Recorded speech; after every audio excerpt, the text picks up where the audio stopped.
ఇవాళ పత్రికా రంగానికే కాదు, తెలుగు వాళ్ళందరికీ ఒక బాధాకరమైనటువంటి సందర్భం. ఒక యోధుడు అలాగే పత్రికా రంగంలో తనదంటూ చెరగని ముద్ర వేసినటువంటి మహానుభావుడు రామోజీరావు గారు. ఆయన మరణం అసినిపాతమే, బట్ ఊహించింది కాబట్టి అంతగా మనము ఇవాళ కుంగిపోవాల్సిన పరిస్థితి లేదు. బట్ కారణం ఏంటి అని అంటే ఆయన మనకు నేర్పినటువంటి అనేకమైనటువంటి విలువలు, ఆయన సాధించినటువంటి విజయాల్లో ప్రధానంగా వ్యాపార రంగాన్ని పక్కన పెట్టేస్తే, బట్ పత్రికా రంగంలో మాత్రం తిరుగులేని యోధుడుగా అనేక మంది యోధుల్ని తీర్చిదిద్దినటువంటి సర్వ సైన్యాధిపతిగా కూడా ఆయన చెప్పుకోవాలి. మొట్టమొదటిగా పత్రికా రంగంలో ఒక విశిష్టమైనటువంటి లక్షణం, సూర్యుడి కంటే ముందుగా మనల్ని పలకరించిన వాడు రామోజీరావు గారు. అలాగే పొద్దున్నే మన ఇంటిలో సభ్యుడిగా అనేక విషయాలని, సామాజిక అంశాలను మన ఆలోచనలో జొప్పించిన వారు రామోజీరావు గారు. అదొక అలవాటు అయిపోయింది, అదొక జీవన విధానం అయిపోయింది. పొద్దున్నే లేచి ఈనాడు పత్రిక చూడకపోతే ఏదో కోల్పోయినట్టుండేది. బట్ ఆ అవకాశం ప్రజలకు ఇవ్వాల. సూర్యుడి కంటే ముందుగానే, అంటే 5 గంటల సమయంలోనే మొట్టమొదటిసారిగా ఆంధ్రప్రదేశ్లో ఒక పత్రిక ప్రతి ఇంటి గడప తొక్కినటువంటి నిజాన్ని మనం ఇవాళ కాదనలేనటువంటి పరిస్థితి. ఇప్పటికీ కూడా అదే బంధం. రామోజీరావు గారు అనంటే మన కుటుంబంలో ఒక సభ్యుడిగా ఆయన నిలబెట్టుకున్నటువంటి ప్రతిష్ట కానీ, అలాగే నిలబడినటువంటి ఆయన ధైర్యం కానీ, అలాగే జర్నలిజం అంటే బాధితుల కన్నీళ్లు తుడిచే 2 చేతులుగా భావించినటువంటి, అసాధ్యమైనటువంటి విషయాన్ని సుసాధ్యం చేసినటువంటి ఒక మహానుభావుడు రామోజీరావు గారు. ఆఫ్కోర్స్ బాధేస్తుంది, బట్ ఒకటైతే మనం జీర్ణించుకోవాల్సిన అంశం ఒకటే, కొన్ని తప్పవు. అట్ ద సేమ్ టైం ఆయన ఉదయాన్నే పలకరించారు అని చెప్పాను కదా, అలాగే సూర్యుడి కంటే ముందుగా వచ్చాడు అని మనము ఇప్పుడే అభివర్ణించుకున్నాం కదా. మరొక విషయాన్ని కూడా మనం జీర్ణించుకోవాలి, అర్థం చేసుకోవాలి, కొనసాగించాలి. ఆయన మరణించారేమో కానీ భౌతికంగా, బట్ అడుగడుగున మన ఆలోచనలో ఆయన ఇంకా జీవించే ఉన్నారు కూడా. తరతరాలుగా ఆయన వేసినటువంటి ముద్ర కొనసాగుతూనే ఉంటుంది. ఆ గొప్పతనం ఒకే ఒక వీరుడిగా, అలాగే అనేకమైనటువంటి జర్నలిస్టు పోరాటాలకు, ప్రజల ఆరాటానికి నిలబడినటువంటి నిలువెత్తు స్తూపంగా ఆయన్ని మనం ఘన నివాళులర్పిస్తూ ఇవాళ ఒక ప్రత్యేకమైనటువంటి కార్యక్రమం చేసే ప్రయత్నం చేస్తున్నాం. ఆయనతో పాటు పత్రిక ప్రారంభం దగ్గర నుంచి జర్నలిజాన్ని ఊపిరిగా తీసుకున్న వాళ్ళు, పట్టుదలగా భావించిన వాళ్ళు, ఒక ప్రతిజ్ఞగా కొనసాగించిన వాళ్ళు, అలాగే ఇప్పటికీ ఆ ప్రతిష్టను కొనసాగిస్తున్న వాళ్ళు సీనియర్ జర్నలిస్టులుగా మనతో పాటు మన స్టూడియోలో ఇవాళ ఉన్నారు.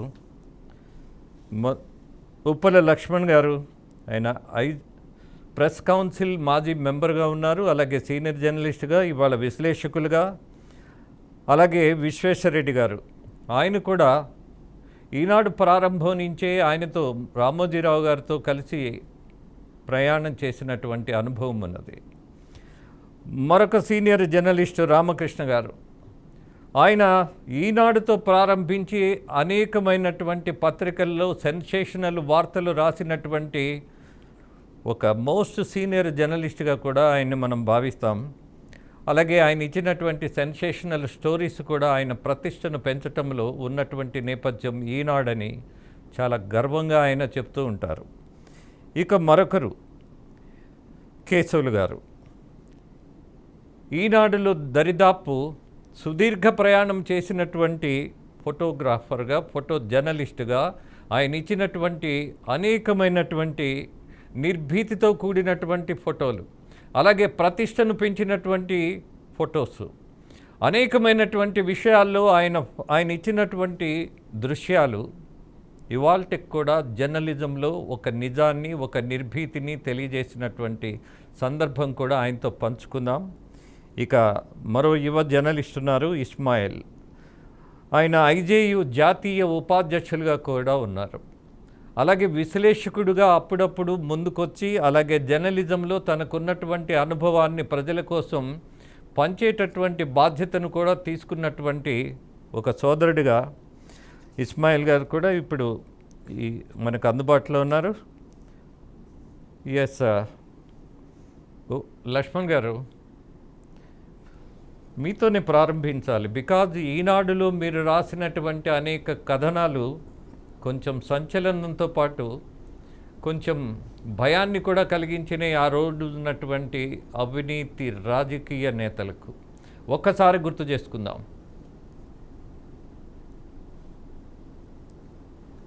చెప్పాలా? చెప్పమని ఆహ్వానిస్తున్నా. మొదటిగా నివాళులు అర్పిస్తూ ఎస్ ఒక్క నిమిషం మనం మౌనం పాటిద్దాము అని అంటే బాగుంటుందేమో, మీరు అంగీకరిస్తే. Am I right? తప్పకుండా. Yes.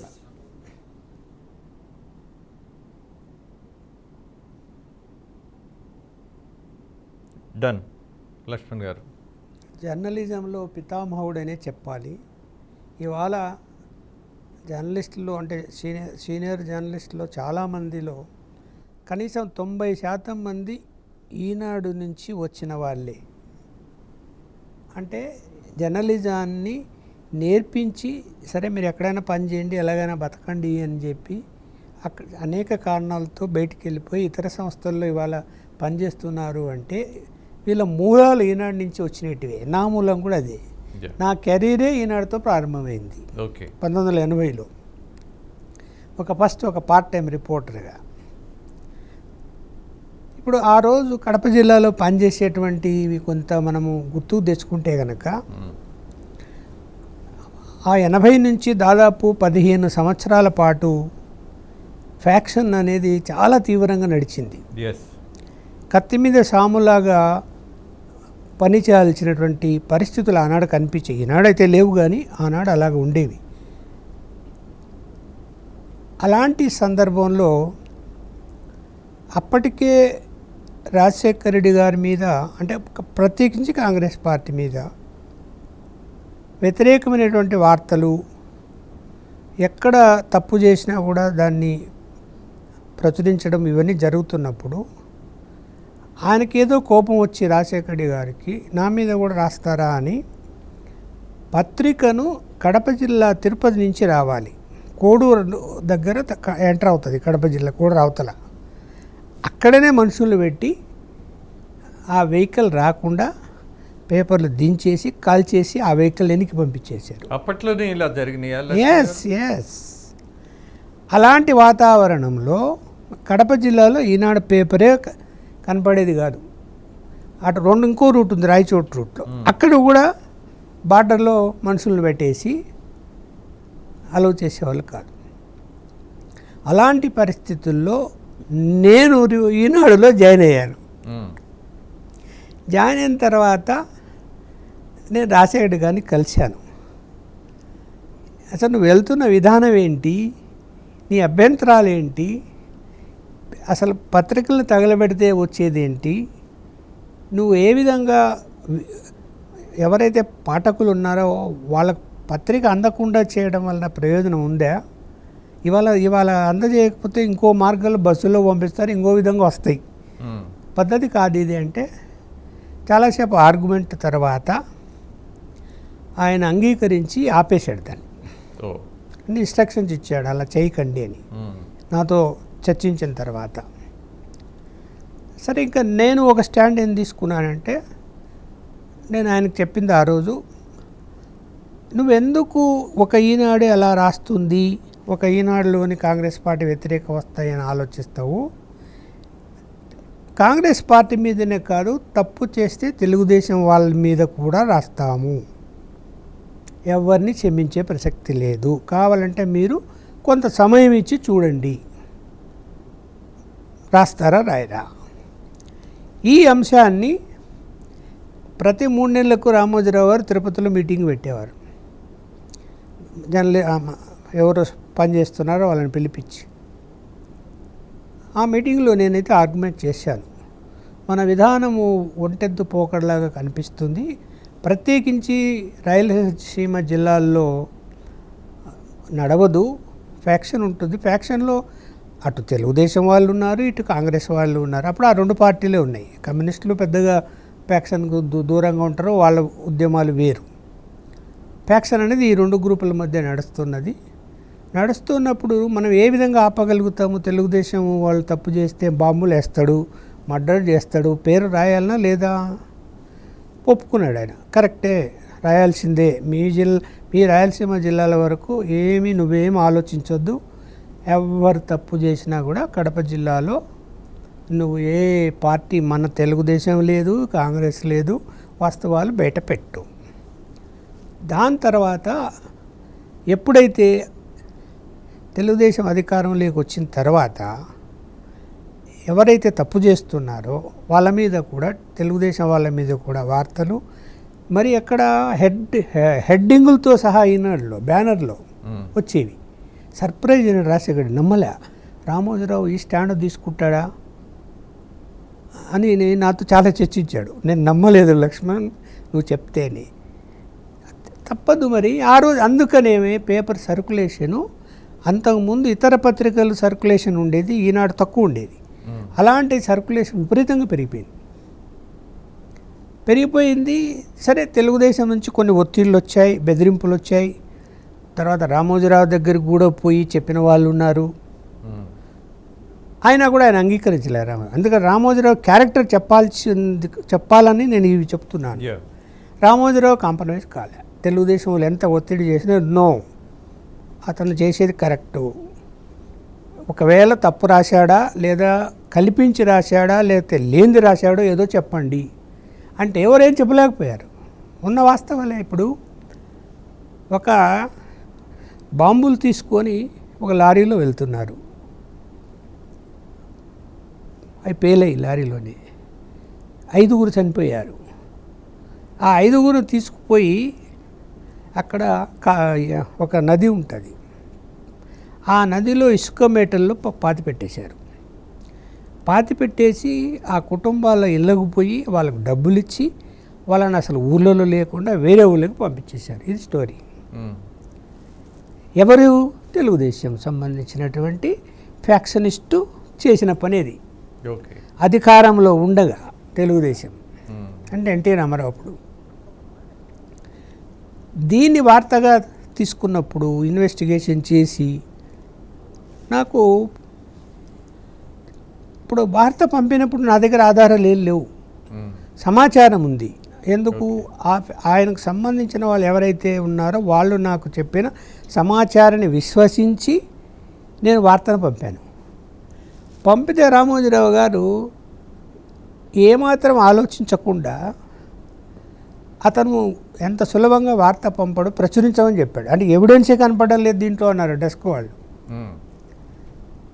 ఎస్పీ దగ్గరికి వెళ్ళి వర్షన్ కూడా తీసుకోవాలి కదా, అంతకుముందు అదర్ వర్షన్ కూడా లేకుండా న్యూస్ పబ్లిష్ చేసేవాళ్ళు కాదు. ఏ ఇష్యూ అయినా సరే, ఒక పొలిటీషియన్ మీద రాయాలన్నా అతనితో వెళ్ళి కూర్చొని నువ్వు తప్పు చేసావు ఏంది చెప్పు అని అడగాలి.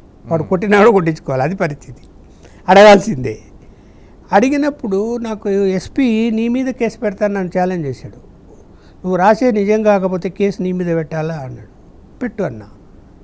రేపు ఉదయం 10 గంటలకు వస్తా న్యూస్ వచ్చిన తర్వాత మీ ఆఫీస్కు, కరెక్ట్గా శవాలు ఎక్కడున్నాయో కూడా చెప్తాను నేను. మనం ఇద్దరం ఇక్కడే కూర్చున్నాం, నువ్వు వైర్లెస్ సెట్లో మీ వాళ్ళని పంపించు, అక్కడ తీమను, అక్కడిగిన శవాలు లేకపోతే నేను ఈ ప్రొఫెషన్ వదిలేసి ఏ గుమ్మస్తాగిరి జాబో చేసుకుంటా ఉండనని చెప్పాను. చెప్పిన తర్వాత 10 గంటలకు వెళ్ళా, వైర్లెస్ సెట్లో మాట్లాడాడు. అక్కడ జమ్మలమూడు దగ్గర పంపించాడు. పోయారు, గంట పట్టింది, ఎతికి ఉన్నాయి సేవలు దొరికాయి. ఎస్ లక్ష్మణ్ గారు, జర్నలిజంలో ప్రవేశించాలి అని అంటే మీ ప్రాంతంలో ముఖ్యంగా రాయలసీమలో ఆ రోజుల్లో మీరు చెప్తున్నటువంటి ఆ గతాన్ని గుర్తు చేస్తున్నప్పుడు ఎంత భయానకమైనటువంటి వాతావరణంలో ఒక జర్నలిస్టు బతకాల్సిన పరిస్థితిలో మీరు ఎందుకు జర్నలిజం వైపు ఎందుకు వెళ్ళారు? మీకు ఆ రోజు ఉన్నటువంటి సామాన్యమైనటువంటి కుటుంబం, అలాగే మీ నేపథ్యం కూడా సాధారణమైందే. మరి జర్నలిజంలో ఇవాళ ఛాలెంజెస్ లేవు కానీ కోర్స్ ఛాలెంజ్ తీసుకోవటం లేదు కానీ ఎప్పుడు ఈనాడు ప్రారంభంలో ఉన్నటువంటి ఆ రోజు ఉన్నటువంటి పరిస్థితుల్లో ఈనాడు నిలబడటం అనేది చిన్న విషయం కాదు. ఈనాడుని నిలబెట్టడం కూడా సాధారణమైనటువంటి అంశం కూడా కాదు. బట్ భయమే లేదా? భయం అంటే నేను ఒక పట్టుదలతో పెరిగిన వ్యక్తిగా ఒక సంస్థలో నుంచి నాకు ధైర్యం నేర్పించిన సంస్థలో ఉంటూ బహుశా మీ ధైర్యం రామోజీరావు గారనే భావిస్తున్నా. ఎంత ధైర్యం ఇచ్చాడంటే బాంబుల శివారెడ్డి మీద ఒక వార్త, ఆయన మంత్రి పదవి పోయింది ఆ వార్త వల్లనే. ఆ వార్తను తయారు చేసిన తర్వాత ఖచ్చితంగా ఎస్పీని అడిగాను. ఎస్పీ ఏం చేసింది, అప్పుడు లేడీ ఉన్నింది తేజ్దీప్ ప్రతిహస్త అని. ఆమె అతను అప్పుడు శివారెడ్డి మినిస్టరు హైదరాబాద్లో ఉన్నాడు ఆ రోజు. ఫోన్ చేసి చెప్పేసింది, లక్ష్మణ్ ఇలా వచ్చాడు, ఈ విధంగా వార్త రాస్తున్నాడు మీ మీద, నన్ను వర్షన్ అడిగాడు, నేను ఎంక్వైరీ చేయాలి, నాకేం తెలియదని చెప్పినా అని చెప్పిందంట. ఆయన నాకు ఫోన్ చేశాడు అక్కడ హైదరాబాద్ ట్రంకాల్, అప్పుడు ట్రంకాల్లే కదా, అది ఆఫీసులో ఉండగా రాత్రి 8:30కు ఫోన్ చేసి నువ్వు వార్త ఆపేయాలి అన్నాడు. వార్త ఏంటి అని మళ్ళీ చెప్తా, ఆ వార్త ఏంటిని అంటే ఎందుకు ఆపాలా, జరిగింది నిజమే కదా, నీకు ఇంకా చెప్తున్నాను, నీ వర్షన్ చెప్పు, అది కూడా పత్రికలో వస్తుంది. నేను ఎస్పీని అడిగాను, ఆమె ఏం చెప్పలేదు, నువ్వు చెప్పు ఏం చెప్తావన్నా. నో వార్త ఆపేసాల్సిందే అన్నాడు. నేను ఆపన్నాను అంటే రామోజీరావుకి చెప్తా అన్నాడు. చెప్పుకోండి, ఏమి ఇబ్బంది, ఆపించుకోండి అక్కడ చెప్పి, మీకు పలుకుబడి ఉంటే నాకేం అభ్యంతరం లేదన్న. అంటే నీ వృత్తి చేతులతో రాసేది కదా, ఆ చేతులు నరికేస్తా అన్నాడు. అంటే ఎప్పుడు నరుకుతావు చెప్పు అన్న. నువ్వు హైదరాబాద్లో ఉన్నావు కదా, ఎట్లా నరుకుతావు, నీ మనుషులు ఇక్కడ ఏమైనా ఉంటే పంపించు, నేను రాత్రంతా ఇక్కడే ఉంటా ఆఫీస్లోనే, పంపించి నరికిపించేయి, మళ్ళీ లేట్ ఎందుకు చేస్తావు అన్న. నువ్వు అడమెంటు అట్లా మాట్లాడతావు అని ఫోన్ పెట్టేశాడు కోపంగా. పెట్టిన తర్వాత నేను సరే మనకు టెలిప్రింటర్లో మనం మెసేజ్లు అప్పుడు ఆ మెసేజ్ని పంపించాను, అది రామోజీరావుకి వెళ్ళిపోయింది. రామోజీరావు ఫోన్ చేశాడు నాకు ట్రంకాల్, లక్ష్మణ్ నువ్వేం భయపడద్దు, వార్త మొదటి పేజీలోనే పెడుతున్నాము, నేను చూసుకుంటా, నువ్వేమి అధైర్యపడకు, భయపడకు, జాగ్రత్తగా ఇంటికెళ్ళు, నేను చూసుకుంటాను అది జర్నలిజం అంటే అన్నాడు. నేను ఆశ్చర్యపోయిన, ఆ టైంలో ఆయన ట్రంకాలు చేస్తాడు అనుకోలే. విశ్వేశ్వరరెడ్డి గారు, మీ అనుభవం చూస్తే కూడా ఈనాడుతో సుదీర్ఘమైనటువంటి బంధం ఉంది. మొదటిగా ఇవాళ ఇంత దుఃఖ సమయంలో కూడా కొంచెం మనం కొన్ని విషయాలను అలాగే కొన్ని సాంప్రదాయాలను నిలబెట్టినటువంటి ఆ మహానుభావుడు మీకు ఇచ్చినటువంటి స్ఫూర్తిని పంచాలన్నటువంటి ప్రయత్నమే ఇది. అఫ్కోర్స్ మీకు బాధ ఉండి ఉండొచ్చు. ఈ సమయంలో నేను ఈ చర్చకు మిమ్మల్ని పిలిచినా మీరు రావడం అనేది గౌరవంగా భావిస్తున్నా. ఆయన మీద ఉన్నటువంటి గౌరవం, ప్రజలకు కొన్ని విషయాలు చెప్పాలి అన్నటువంటి ఒక ఆలోచన తీరు. ఎస్ విశ్వేశ్వరరెడ్డి గారు.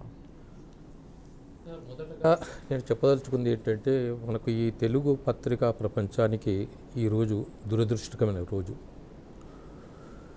ఎందుకంటే రామోజీరావు గారు 1975లో విశాఖపట్నంలో ఫస్ట్ ఎడిషన్ పెట్టారు, 1976లో హైదరాబాద్ ఎడిషన్ పెట్టారు. అప్పుడు పరిస్థితులు పత్రికా రంగం సంబంధించినంత పత్రికలకు సంబంధించిన పరిస్థితి ఎలా ఉండేవి అంటే, పత్రికలు అంతకుముందు మిగతా పత్రికలు తెలుగు పత్రికలు ఉండేవి కదా, ఆ పత్రికలు 8-9 గంటలు 10 గంటల వరకు కూడా మార్కెట్లోకి వచ్చేటి కావు, ఎవరి ఇంట్లోకి చేరుకునేవారు. ఈనాడు ముందు చెప్తున్న పరిస్థితి. పల్లెటూళ్ళకైతే 12-1 గంట సాయంత్రం వరకు కూడా చేరేటి. రామోజీరావు గారు ఒక కొత్త సంప్రదాయాన్ని సృష్టించారు. ఏమిటంటే 5 గంటల తెల్లవారు 5 గంటల వరకు ఎట్టి పరిస్థితుల్లోనూ పాఠకుల ఇంటి ముందు పత్రిక ఉండాలనేటువంటి ఆశయం పెట్టుకున్నారు. కానీ అది నెరవేర్చడానికి రామోజీరావు గారు అనేక కష్టాలు పడవలసి వచ్చింది. ఎందుకంటే నేను ఉదాహరణ హైదరాబాదు ఎడిషన్లో పనిచేస్తాను కాబట్టి హైదరాబాద్ ప్రత్యక్షంగా చూశాను కాబట్టి ఆయన చేసిన సంస్కరణలు చూశాను కాబట్టి చెప్తున్నాను. 76లో పెట్టినప్పుడు 10-11 గంటలు వేసే వెండర్స్ ఏం చేసేవాళ్ళంటే వాళ్ళు ఎదురు తిరిగారు రామోజీరావు గారు ఏం చేశారంటే అప్పుడు ప్రత్యేకంగా కుర్రాళ్ళను డెలివరీ బాయ్స్ని పెట్టి 5 గంటలకు వేయించేవాడు. అయితే ఇంతకుముందు ఉన్న వెండర్స్ వాళ్ళు ఘర్షణకు దిగి పడకుండా చేసి మాకే ఇవ్వాలనేటువంటి రామోజీరావు గారు ఆ సమస్యను సున్నితంగా పరిష్కరింపజేసి తన బాయ్స్ ద్వారా డెలివరీ బాయ్స్ ప్రత్యేకమైన డెలివరీ బాయ్స్ని పెట్టేసి ఇళ్లకు చేర్చి అది రియల్లీ పాఠకులు ఎంతో సంతోషించారు. ఎప్పుడో 9 గంటలకు వచ్చి 10 గంటలకు వచ్చే వార్తాపత్రిక మనం లేవకముందే 5 గంటలకు మన ఇంట్లో ముంగిట వాగుతుందంటే ఎవరైనా సంతోషిస్తారు. అంతేకాదు ఇంకోటి, రామోజీరావు గారు తొలుత ఈనాడు పత్రిక పెట్టినప్పుడు ఏం చేసేవారు, ఇక్కడ హైదరాబాద్ ఎడిషన్ పెట్టినప్పుడు స్టార్టింగ్ 1 వీక్ 10 డేస్ ఫ్రీగా వేశాడు. అంటే మనం ఏదైనా ముందు కొద్ది రుచి అలవాటు అయితే బాగుందంటే మనం దానికి అలవాటు పడతాం, తర్వాత తెప్పించుకుంటాం. అలా వారం 10 రోజులు ఉచితంగా వేస్తే అందరూ ఆశ్చర్యపోయారు, ఏంటి పత్రికలు మనకి ఇంటి ముంగట ఫ్రీగా వేసిపోతున్నారని చెప్పి. అలా వారం 10 రోజులు ఆ పత్రిక యొక్క పాఠకులు ఆస్వాదించిన తర్వాత ఈ పత్రిక చదవచ్చు, బాగుంది, తెల్లవారుజామున 5 గంటలకు వస్తుంది, నిర్మాణాత్మకమైన వార్తలు ఇస్తున్నారు అనే అభిప్రాయం ఆ వారం 10 రోజుల్లో పాఠకులు పడింది. అంతకుముందు ఉన్న పేపర్లను డిస్కంటిన్యూ చేసి ఈనాడును తమ వెండర్లకు చెప్పి మరీ వేయించుకునే పరిస్థితి అది. పోతే రెండో విషయానికి వస్తే, రామోజీరావు గారితో నాకు ప్రత్యక్షంగా ఆయనతో సంబంధం ఉండేది. ఏ విషయమైనా డైరెక్ట్గా ఆయనతో మాట్లాడడానికి అవకాశం ఉండేది. నేను రామోజీరావు గారితో 2 విషయాలు ప్రత్యక్షంగా ఇక్కడ చెప్పదలుచుకున్నాను. ఇప్పటి వరకు కూడా ఎవరికి ఈ విషయం తెలియదు, బయట ప్రపంచానికి కూడా తెలియదు. ఒకసారి ఏమైందంటే, నేను 1976లో ఈనాడు వాళ్ళు ట్రైనింగ్ ఇచ్చారు. ఒక 6 నెలలు ట్రైనింగ్ ఇచ్చాక నన్ను రిపోర్టర్గా అపాయింట్ చేశారు. రిపోర్టర్గా అపాయింట్ చేస్తున్న ఒక 3 నెలలు నాకు అసెంబ్లీ సమావేశాలు జరుగుతుండే. అసెంబ్లీ సమావేశాలు జరుగుతున్నప్పుడు ఒక 1 మంత్ అనుకుంటాను, అసెంబ్లీ సమావేశం 1 మంత్ అయిన తర్వాత ఒకరోజు ఆ అసెంబ్లీలో ఏమైందంటే, కాంగ్రెస్ వాళ్ళు ఇష్టం వచ్చినట్టు మాట్లాడి తిట్టుకున్నారు. ఆ వార్తను స్పీకర్ ఏమన్నాడంటే ఆఫ్ ద రికార్డ్ అన్నాడు. ఆఫ్ ద రికార్డ్ అంటే నేనేమనుకున్నాను, వాళ్ళ అసెంబ్లీ వరకే ఆఫ్ ద రికార్డు, నేను పత్రికల్లో రాయొచ్చు అని చెప్పి నేను ఉద్దేశించాను. అప్పటి వరకు నాకు నేను చేసింది తప్పే, అయినా నాకు తెలియని తప్పును నేను చేశాను. అది అదృష్టవశాత్తు దురదృష్టవశాత్తు ఆ రోజు బ్యానర్ వేయటం అయింది. అంటే ఈనాడు తర్వాత కింద బ్యానర్ వచ్చేదాన్ని బ్యానర్ అంటాము. ఆ బ్యానరే కాకుండా బాక్స్ వేయటం అయింది, ఇలా పట్టుకున్నారు తిట్టుకున్నారని చెప్పి. అప్పటికే కాంగ్రెస్ వాళ్ళు రామోజీరావు పైన ఉంది. అప్పుడు ఏం చేశారంటే, కాంగ్రెస్ సభ్యుడు ఒక ఆయన ప్రివిలేజ్ మోషన్ పెట్టాడు. వార్త రాసిన నాకు, పత్రికా సంపాదకుడైన రామోజీరావు గారిని ప్రివిలేజ్ మోషన్ పెట్టాడు. ప్రివిలేజ్ మోషన్ అంటే ఏమిటి, మేము వెళ్ళి అసెంబ్లీలో క్షమాపణ చెప్పాలి. నేనంటే చిన్న ఉద్యోగస్తుని, రామోజీరావు గారు వెళ్ళి అసెంబ్లీలో సమావేశం జరుగుతున్నప్పుడు క్షమాపణ చెప్పడం అంటే అది సెన్సేషనల్ న్యూస్. కానీ అది జరగకుండా అంతకుముందు ప్రివిలేజ్ కమిటీ అని ఉంటుంది. ప్రివిలేజ్ కమిటీ అంటే 10 మంది ఎమ్మెల్యేస్, ఆ కమిటీ సపరేట్గా ఉంటుంది, అసెంబ్లీ ఏర్పాటు చేస్తాడు. వాళ్ళ ముంగట వెళ్ళి క్షమాపణ చెప్పవలసిన పరిస్థితి వచ్చింది. అప్పుడు రామోజీరావు గారు నేను వెళ్ళి క్షమాపణ చెప్పుకున్నాం. ఒకవేళ మేము అక్కడ కమిటీ ముందు క్షమాపణ చెప్పని పరిస్థితుల్లో అసెంబ్లీలో వెళ్ళి వేదికగా అసెంబ్లీ కొనసాగుతున్నప్పుడు మేము వెళ్ళి క్షమాపణ చెప్పవలసిన పరిస్థితి వచ్చేది. ఆ సంఘటన తర్వాత రామోజీరావు గారు తన ఛాంబర్కి పిలిచి, ఏం జరిగింది రెడ్డి, ఎందువలన ఈ రాత్రి రాసా, వాళ్ళు ఆఫ్ ద రికార్డ్ అన్నారు, ఎందుకు రాసా అంటే, సార్ నేను ఒకటే విషయం చెప్పాను, నాకు ట్రైనింగ్ అయిన నెల రోజుల్లోనే నాకు అసెంబ్లీ డ్యూటీస్ వేశారు, అందులో ఆఫ్ ద రికార్డ్ అన్నమాట వాస్తవము, అయితే నేను అది కేవలం అసెంబ్లీకి సంబంధించింది ఆఫ్ ద రికార్డ్ నేను రాశాను, తప్పు జరిగింది అన్నాడు. అంతకుముందే నా రిపోర్ట్స్ అన్నీ ఆయన తెప్పించుకుంటాడు, ఇలా ఎంతవరకు వర్క్ చేస్తున్నాడు, ఏం చేస్తున్నాడు, కష్టపడుతున్నాడు, మంచి వార్తలు చేస్తున్నాడు, రిపోర్ట్ తెప్పించుకొని ఉండి ఉంటాడు. ఆయన ఒకటే మాట్లాడాడు, ఇంకా భవిష్యత్తులో ఇంకోసారి ఈ విషయం ఇలాంటి పనులు చేయకు రెడ్డి అని. God grace. అప్పటికే వణుకుతూ ఆయన రూమ్కి వెళ్ళినప్పుడు మళ్ళీ ఎంత ఆనందంగా ఇంటికి బయటకు వచ్చాను.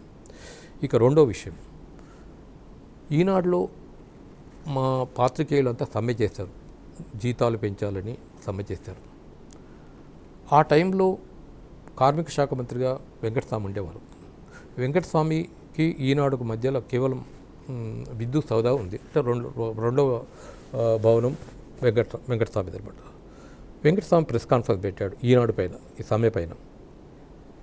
పెడితే నన్ను అసైన్ చేశారు వెంకటస్వామి ప్రెస్ కాన్ఫరెన్స్ పెట్టమని చెప్పి. సరే నేను పక్కనే కదా నడుచుకుంటూ వెళ్ళాను. వెళ్ళిన తర్వాత అందరూ మిగతా పాత్రికేయులందరూ ప్రశ్నలు కురిపిస్తున్నారు. చాలా ప్రశ్నలు అడిగాడు. ఈనాడును బాగా తిట్టాడు అప్పుడు వెంకటస్వామి. ఈనాడు కార్మిక వ్యతిరేకం చేస్తుంది, కార్మికులందరినీ రోడ్డు మీద పడేశారు, అది ఇదని చాలా విమర్శించాడు. సరే ఆయన చెప్పిన ఒక గంట సేపు వాగుతూ నేను కూడా ఇప్పుడు మేము ఏంటంటే అప్పుడు స్టెనోగ్రాఫర్లుగా రావద్దు, ఎక్స్టెంపోర్గా చెప్తే ఈ రోజుల్లాగా ఈ మీడియా లేదు కదా అప్పుడు. ఆయన ఎక్స్టెంపోర్గా చెప్తే మేము షార్ట్ హ్యాండ్లో తొంత రాసుకోవాల్సిన పరిస్థితి వచ్చేది. తర్వాత నేను ఇంటికి మళ్ళీ ఆఫీస్కి వచ్చి వార్త రాయడం మొదలుపెట్టాను. అప్పుడు చైర్మన్ గారి అటెండర్ వచ్చి సాబ్ బులారయ్య అన్నాడు. అప్పటికి నాకు ఏమి తోచలేదు, ఎందువల్ల పిలుస్తున్నాడో ఏమిటో నాకు తెలియదు. సరే ఆయన రూమ్కి వెళ్ళాను. నువ్వు వెంకటస్వామికి దానికి ప్రెస్ కాన్ఫరెన్స్ వెళ్ళావు కదా రెడ్డి, ఏం చెప్పాడు అన్నారు. సరే పలానా చెప్పాడు, ఈనాడు మీద దుమ్మెత్తేశాడు, కార్మిక వ్యతిరేక విధానాలు రామోజీరావు గారు అవలంబిస్తున్నారు, పత్రికని విధం చేస్తున్నారు, వాళ్ళ రోడ్డు మీద వేశారు, ఇవన్నీ మాట్లాడతారని చెప్పారు. ఆ సమయంలో రామోజీరావు గారు నాకు అంటున్నాడు, నువ్వు పలానా పాయింట్ చెప్పావు కదా, నువ్వు చెప్పిన దానిలో పలానా పాయింట్ లేదు, ఎందుకు మర్చావు అంటాడు. నిజమే, కరెక్ట్. అది రామోజీరావుకి అప్పటికే సమాచారం అందింది. అంటే నేను అక్కడికి వచ్చి వార్త రాస్తున్న టైంలో ఆయన ఏమేమి మాట్లాడిందో అన్నీ అంత సమాచారం రామోజీరావు జరిగింది. అయితే అవును సార్ కరెక్టే ఉండొచ్చు, నేను నోట్ చేసుకోలేదు, మర్చిపోతుంటాం కదా, రాసుకోలేదు అన్నాడు. అప్పుడు ఒక్క మాట అన్నాడు, అది నాకే కాదు ప్రతి వ్యక్తికి గుర్తుంచుకోదగిన విషయం. రెడ్డి మనం మర్చిపోవడం సహజం, ఇది జాగ్రత్తగా వినాలి. రెడ్డి మనం మర్చిపోవడం సహజం. నేను కూడా ఎన్నో విషయాలు మర్చిపోతుంటాను, ఏంటి బిజినెస్ వ్యవహారాలు ఏదో మర్చిపోతుంటాను. కానీ నేను ఈవెన్ రెస్ట్ రూమ్కి వెళ్ళినప్పుడు కూడా ఒక చిన్న పుస్తకం తీసుకొని వెనక పెన్సిల్ పెట్టుకొని మనం ఎక్కడ లేని ఆలోచనలు అక్కడికి వస్తాయి. నేను అక్కడే కూర్చొని పెన్సిల్తో నోట్ చేసుకుంటాను. అవి మళ్ళీ బయటకు వచ్చిన తర్వాత వాటిని ఇంప్లిమెంట్ చేస్తాను. నువ్వు కూడా ఎప్పుడు ఇలాంటిది ఎప్పుడెప్పుడు మీ మైండ్లో ఉంచుకొని ఎప్పుడెప్పుడు నీ మర్చిపోకుండా రాసి పెట్టుకో అన్నాడు. వెళ్ళి అది ఆ వాక్కు నాకు వేదవాక్కు. ఇప్పటికి కూడా ఆయన చెప్పింది నేను ఆచరిస్తున్నా అంటే అది. ఎస్ విశ్వేశ్వరరెడ్డి గారు, మీరు అలాగే లక్ష్మణ్ గారు చెప్పినటువంటి సత్యాలు వింటున్నప్పుడు అసలు ఇంత క్రమశిక్షణ జర్నలిజంలో సాధ్యమవుతుందా అన్నటువంటి అనుమానం ఇవాళ వస్తుంది జనాలకి, ఖచ్చితంగా వస్తుంది ఇవాళ పరిస్థితిని పోల్చుకున్నప్పుడు. అలాగే మీ కమిట్మెంటు, అలాగే మీ లోతైనటువంటి అవగాహన, విశ్లేషణ, వార్తలు ఇచ్చినటువంటి ఒక క్రమశిక్షణ, ఈ పద్ధతి నిజానికి కలం యోధులు అనంటే గతాన్ని గుర్తు చేసుకోవాల్సిన పరిస్థితే మీ అనుభవాన్ని చూస్తున్నప్పుడు, వింటున్నప్పుడు, తెలుసుకుంటున్నప్పుడు. జనరల్గా పత్రికల్లో న్యూస్ ఎడిటర్స్ ఉంటారు, అలాగే ఫోటో ఎడిటర్గా కూడా సుదీర్ఘ అనుభవం ఉన్నటువంటి కేశవులు గారు కూడా మనతో ఉన్నారు. ఆయన అనుభవాన్ని అలాగే ఆయన అభిప్రాయాలని, ఆ రోజున్నటువంటి గొప్పదైనటువంటి విలువైనటువంటి జర్నలిజాన్ని ఇవాళ జర్నలిస్టులకే కాదు జనానికి కూడా చెప్పాల్సిన సందర్భంగా భావిస్తూ, కేశవులు గారు నేను ఇందాకే అన్నాను, కొంచెం బాధ అనిపించినా మిమ్మల్ని అందరినీ ఒక బాధలో పిలిచినందుకు నన్ను వేరుగా భావించకుండా మీరు వచ్చినందుకు మిమ్మల్ని గౌరవంగా నేను అభినందిస్తూ మీ అనుభవాన్ని కూడా ఈ ప్రజలకు తెలియజేయమంటాను. కేశవులు గారు నమస్కారం అండి. రామోజీరావు గారు ఈ న్యూస్ ఫోటోగ్రఫీ అనేదాన్ని ఆయన నిర్వచనం ఆయన ఏంటంటే, మనం మామూలుగా న్యూస్ ఫోటోగ్రఫీ అంటే ఏదో మినిస్టర్ గారు వెళ్ళారు, అది రిబ్బన్ కట్ చేశారు, అవి కాదు. ప్రజలకు సంబంధించిన న్యూస్ ఫోటోగ్రఫీ ఉండాలి, ప్రజలకు సంబంధించిన ఫోటోలు ఉండాలి. పాఠకుడు ఆ ఫోటో ఏంటి అనేది కొంచెం ఆగి చూడాలి. పేపర్ అంటే ఏదో రిబ్బన్ కట్ చేస్తున్నారు, అది కట్ చేస్తున్నారు అంటే అప్పట్లో న్యూస్ ఫోటోగ్రాఫర్స్ ఎక్కువ లేరు మన దగ్గర. అయితే అప్పుడు కొత్తగా నేను ఈనాడులో చేరాను. చేరినప్పుడు అప్పుడు 70s చేరాను నేను. అయితే నాకు ఒక అసైన్మెంట్ ఇచ్చారు. అది ఎయిర్పోర్ట్, బేగంపేట ఎయిర్పోర్ట్లో రాజీవ్ గాంధీ వస్తున్నాడు. అప్పుడు అంజయ్య గారు ముఖ్యమంత్రి. అయితే ఆ అసైన్మెంట్కు నేను వెళ్ళాను. మామూలుగా వస్తున్నాడు, ఫోటో ఒకటి తీసిస్తారు, అది మామూలుగా అనుకున్నాం. కానీ అక్కడ వచ్చిన తర్వాత సీన్ మారిపోయింది. ఏమిటి ఒక ముఖ్యమంత్రి, అంత సీనియర్ ముఖ్యమంత్రి, ఏజ్ చాలా పెద్దదైనది అంజయ్య గారిది, ఆయన ఎయిర్పోర్ట్లో దిగడమే ఈ అరేంజ్మెంట్స్ ఏంటి, ఈ అట్టహాసం ఏంటి, ఇదంటే ఏంటని ఆయన కోప్పడుకుంటూనే వస్తున్నాడు. ఆ చేతులు ఊపుకుంటా ఆయన మీద కోప్పడుకుంటా అవన్నీ నేను ఫొటోస్ తీసుకుంటూ వచ్చాను. ఆయన ఇక్కడ నుంచి తిరుపతి వెళ్ళాలి, ఒక ఫ్లైట్ ఆడ ఉంది స్పెషల్గా, అంటే ఆయన ఎంబడి కూడా ఈయన వెళ్ళాలి, ఎవరు ముఖ్యమంత్రి కూడా వెళ్ళాలి. ఓకే, ఆయన వచ్చేసి ఆయన చాలా రిక్వెస్ట్గా చేస్తున్నాడు అంజయ్య గారు. ఆయన ఏమంటాడు, రిక్వెస్టింగ్లోనే ఉన్నాడు ఆయన మాత్రం చాలా కోపడుతున్నాడు. నేను ఆ ఫొటోస్ అన్నీ నేను తీశాను. ఆయనను అంజయ్య గారిని కూడా ఫ్లైట్ ఎక్కనీయకుండా ఆయనను అవమానించినట్టుగానే చేశాడు. మొత్తం సీన్ మొత్తం ఆయనకు అవమానంగానే ఉన్నది. ఆ ఫోటోలు తీసేశాను. మామూలుగా నేనేం చేశాను, చెక్ చేసుకొని ఒక 10 ఫోటోగ్రాఫ్స్, ఇంపార్టెంట్ 10 ఫోటోగ్రాఫ్స్ నేను సెలెక్ట్ చేసుకొని ఇచ్చేసాను, డెస్క్ ఇచ్చాను. డెస్క్ ఇచ్చిన తర్వాత మామూలుగా అయితే ఆయన ఈవినింగ్ అవర్స్లో చైర్మన్ గారు ఏంటి ఈరోజు మనము న్యూస్ ఐటమ్స్ ఏమున్నాయి ఇంపార్టెంట్స్ అని న్యూస్ ఎడిటర్ని పిలుస్తాడు. ఓకే, అక్కడ మీటింగ్ జరిగింది. ఏంటి ఈరోజు ఇంపార్టెంట్స్ అంటే, ఏదో రాజీవ్ గాంధీ వచ్చాడండి, రాజీవ్ గాంధీ వచ్చాడు, ఏం చేస్తున్నారు అంటే ఒక ఫోటో ఇచ్చి ఇట్లా బాక్స్ ఐటమ్ ఇట్లా ఇస్తున్నాం అది ఇది అన్నాడు. తర్వాత అదర్ న్యూస్ ఏందో చెప్పాడు. ఓకే, రాజీవ్ గాంధీ ఐటమ్ ఏది అన్నాడు ఆయన. రాజీవ్ గాంధీ ఐటమ్ ఏదని చూశాడు. చూసిన తర్వాత ఫొటోస్ ఏవి అన్నాడు. ఫొటోస్ 10 ఫొటోస్ చూశాడు ఆయన. అవును, మనకు ఫొటోస్ అన్నీ ఐటెంలో ఉన్నాయన్నీ ఫొటోస్లో ఉన్నాయి. మనం వచ్చినప్పుడు ఒక్క ఫోటో ఇచ్చేయడం ఏంటి, కొత్త రకంగా ఆలోచన చేయొచ్చు కదా మీరు డెస్క్ వాళ్ళు అని ఆయన ఏం చేశాడంటే ఒక 8 ఫొటోస్ దాంట్లో సెలెక్ట్ చేసి ఐటెం పెట్టకుండా ఐటెంలో ఉన్న విషయాలు క్యాప్షన్గా పెట్టాడు. 8 ఫొటోస్ ఫ్రంట్ పేజీలో పెట్టిన తర్వాత ఆయన 2 సార్లు క్యాప్షన్స్ మార్చాడు, హెడ్లైన్స్ ఆయన్నే పెట్టాడు. మళ్ళీ ఇంటికి వెళ్ళిన తర్వాత రాత్రి 12 గంటలకు వచ్చి మళ్ళీ హెడ్లైన్ మార్చాడు. తెలుగు జర్నలిజంలో ఒక సెన్సేషనల్గా మారింది అప్పుడు ఆ పేపర్. అంటే అప్పుడు ఏది 50 NP ఉన్న ఈనాడు పేపర్కు ₹1 బ్లాక్లో అమ్మారు నెక్స్ట్ డే, ఆ రోజు ఆ ఎడిషన్ మళ్ళీ ఎక్స్ట్రా ప్రింట్ చేశారు. అదే అయితే నెక్స్ట్ డే మళ్ళీ రాజీవ్ గాంధీ ఇక్కడ లిబర్టీ దగ్గర ఒక ఫంక్షన్ ఉన్నది, అక్కడ వచ్చాడు.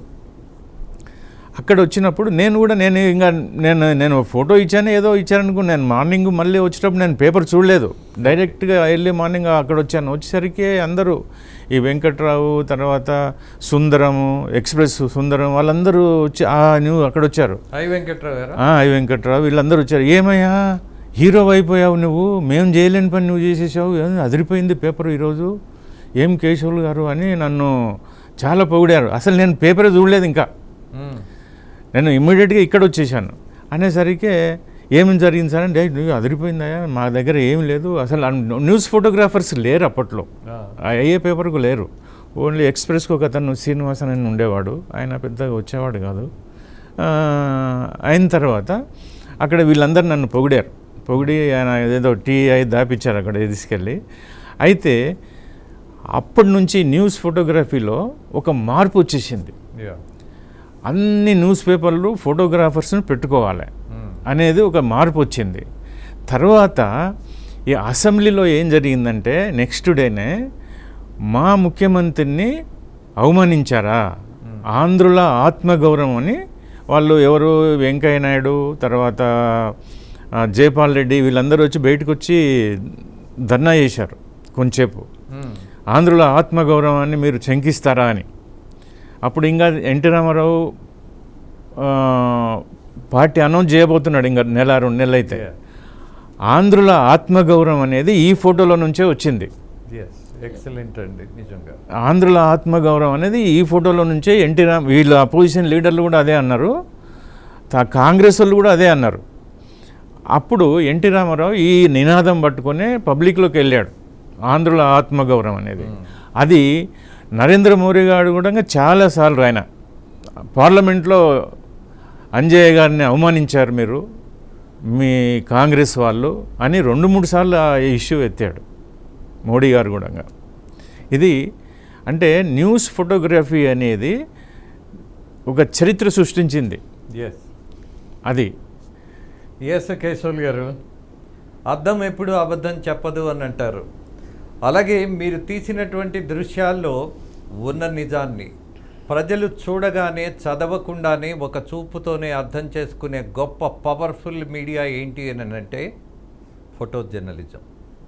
బట్ ఇవాళ చూడండి విచిత్రంగా ఎన్నో వీడియోలు, ఎంతోమంది కెమెరామెన్లు గంటల తరబడి కెమెరా స్టాండుల మీద పెట్టుకొని భుజాల మీద పెట్టుకొని తీసినటువంటి వాటిల్లో వాస్తవాలు కనపడుతున్నాయా? నిజంగా ప్రశ్నించుకోవాలిగా. బట్ ఊపిరి పోశారు.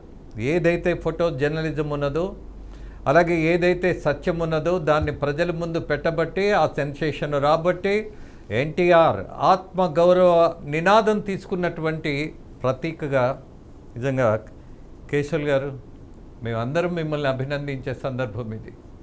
మీకు ప్రోత్సాహం ఇచ్చినటువంటి మహాయోధుడు ఇవాళ మరణించాడని మాత్రం నేను చెప్పలేను, చెప్పను కూడా. ఆయన జీవించే ఉన్నారు. మీలో, మనలో, కణంలో, జర్నలిజంలో ఎక్కడ అవసరమో అక్కడ ఇంకా ఆయన బతికే ఉన్నాడు. అలాగే మరొక సీనియర్ పాత్రికేయులు ఉన్నారు, రామకృష్ణ గారు. ఆయన ప్రారంభం కూడా ఈనాడు నుంచే ఒక ప్రస్థానంగా ప్రారంభమైంది. ఆయన అనుభవాన్ని కూడా తెలుసుకుందాం. రామకృష్ణ గారు, ఇప్పుడు ఇన్నేళ్ల తర్వాత రామోజీరావు గారి దగ్గర నేర్చుకున్నాయి కానీ, రామోజీరావు సంస్థలో పనిచేసిన వాటి గురించి కానీ తలుచుకుంటే ఒక్కోసారి ఇప్పటికీ నాకు నవ్వు వస్తుంది. ఆ రోజుల్లో ఇట్లా చేశామా అనే ఆలోచన ఇప్పుడు వస్తుంది. ఎందుకంటే అప్పుడు వృత్తి పట్ల కొంచెం అంటే వృత్తి పట్ల నిబద్ధత అవన్నీ ఉండటం వలన ఇవన్నీ చేయాలన్న రామోజీరావు గారు లాంటి వ్యక్తుల దగ్గర ఉండటం వలన మాకు కొంత నేర్చొచ్చి ఇప్పుడు భవిష్యత్తులో కూడా ఇటువంటి ఏదైనా సాహసాలు చేయడానికి బయటపడే పరిస్థితి వచ్చింది. బట్ రామోజీరావు గారు ఇప్పటికీ అంటే నేను ఫీల్ అయ్యే వ్యవహారం ఏంటంటే, రామోజీరావు గారు ఇప్పటికీ ఇంకా 10 తరాల పాటు అటువంటి వ్యక్తిని ఇంకొక సంస్థ కానీ ఇంకో వ్యక్తి కానీ వచ్చే పరిస్థితి ఇప్పుడు కనపట్ల. ఇప్పుడు జరుగుతున్న మార్పులు, జరుగుతున్న కొత్త జర్నలిస్టులు, కొత్త ఎడిటర్లు వాళ్ళందరినీ చూస్తే రామోజీరావు లాంటి నిబద్ధత ఉన్న వ్యక్తులు మళ్ళీ ఇక జీవితంలో దొరకదన్న డౌట్ నాకు ఎప్పుడూ ఉండేది. రామోజీరావు గారు సామాన్య రైతు కుటుంబం నుంచి వచ్చినప్పటికీ ఆయన మనసులో అంటే ఈ వృత్తి అంటే ఈ పేపర్ అనేది పెట్టినప్పుడు ఆయన మైండ్లో ఏది స్పష్టంగా అనుకున్నాడో దాని నిబద్ధతతోనే ముందుకు సాగాడు. కాబట్టి ఎటువంటి మార్పులు లేకుండా అవసరం దిశ అటు చేయటం ఇటు చేయటం అనేది లేకుండా.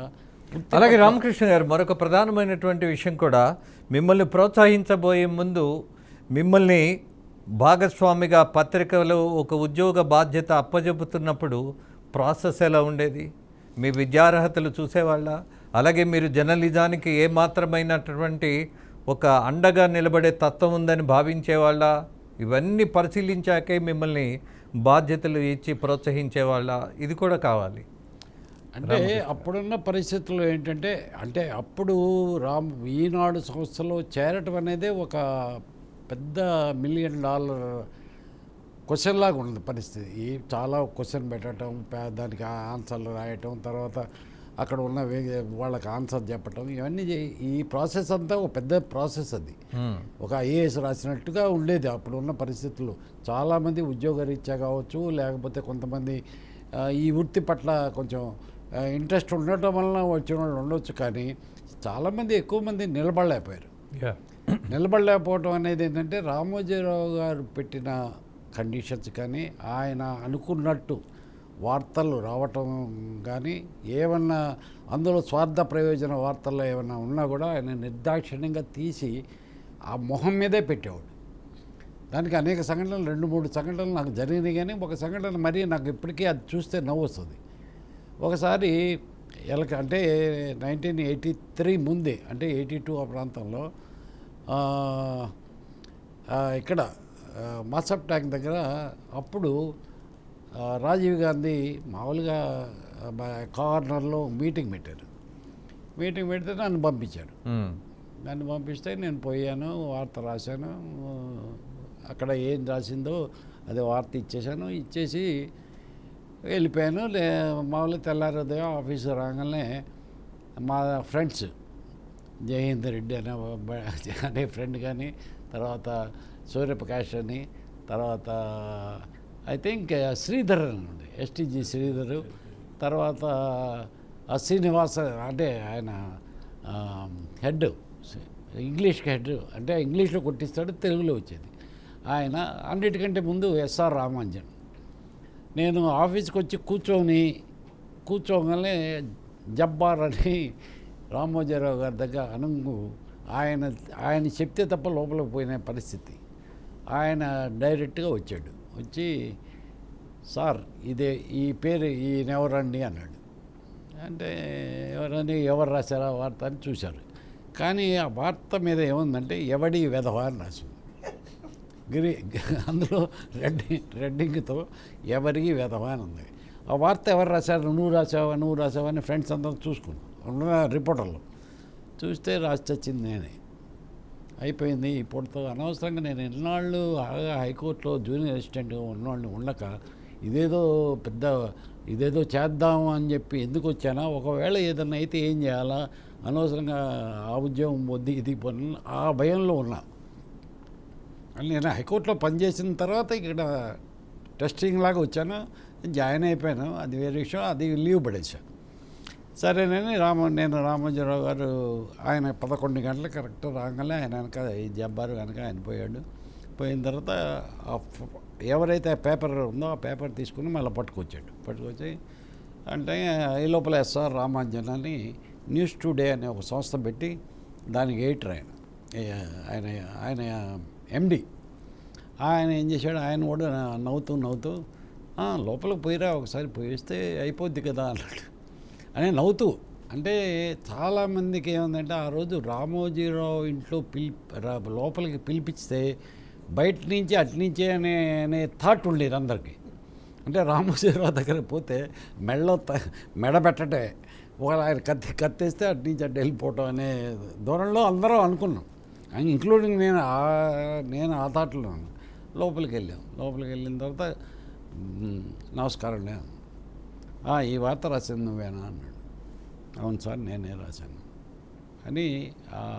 అప్పుడు దాకా నేను నుంచోనే ఉన్నా, రామోజీరావు ఎదురుగా కూర్చొనే దమ్ములు లేవు. సరే ఆ వార్త పేపర్ మీద పడేసి నువ్వేనా రాసింది అన్నాడు. అవును సార్ నేనే రాశాను. చదువు అన్నాడు. చదువు అనటానికి నేను అక్కడ నుంచొని చదవటం అంటే కష్టం కదా అని ముందుకొచ్చి పేపర్ అందుకోబోతుంటే అక్కడ కూర్చొని చదువు అన్నాడు. ఆయన ఎదురు కూర్చోవటమే అది ఆ రోజే నా జీవితంలో ఒక ధన్యం అనుకున్నా. అనగానే ఆయన తీసేసి చదివా. ఏంటయ్యా వార్త అంటే రాజీవ్ గాంధీ వచ్చాడు. అప్పట్లో మేము ఈనాడు అంట తెలుగుదేశం పార్టీ కొత్తగా పెట్టింది. మేమంతా కాంగ్రెస్కి వ్యతిరేకంగా వార్తలు రాసే పద్ధతిలో ఉన్నాం అప్పుడు. సో రాజీవ్ గాంధీ వచ్చాడు. రాజీవ్ గాంధీ వస్తే మాసప్ ట్యాంక్ దగ్గర చిన్న కార్నర్ అంటే ఒక 2000 మంది 3000 మంది పట్టే ప్లేస్ అది. ఆ ప్లేస్లో మేము కూడా రిపోర్టర్లకు వెళ్ళాం. అప్పటిదాకా కెమెరాలు ఓన్లీ ఐ థింక్ మన కెమెరామెన్ ఈయనే వచ్చాడు, మన కేశవులే. అట్లే ఈనాడులో ఏ ఫోటో తీసినా కేశవులే అప్పుడున్న పరిస్థితుల్లో. సో ఏంటంటే వార్త ఇచ్చిన తర్వాత నేను రాసేది చదవమన్నాడు. చదువుగా రాజీవ్ గాంధీ వచ్చిన తర్వాత కొంచెం నెగటివ్ స్టోరీ ఏదో రాయాలని నేనేం చేశాను, అతి తెలివో లేకపోతే అతి ఉత్సాహం ఏదైనా కావచ్చు, కానీ నేనేం రాశానంటే ఒక 60 ఏళ్ల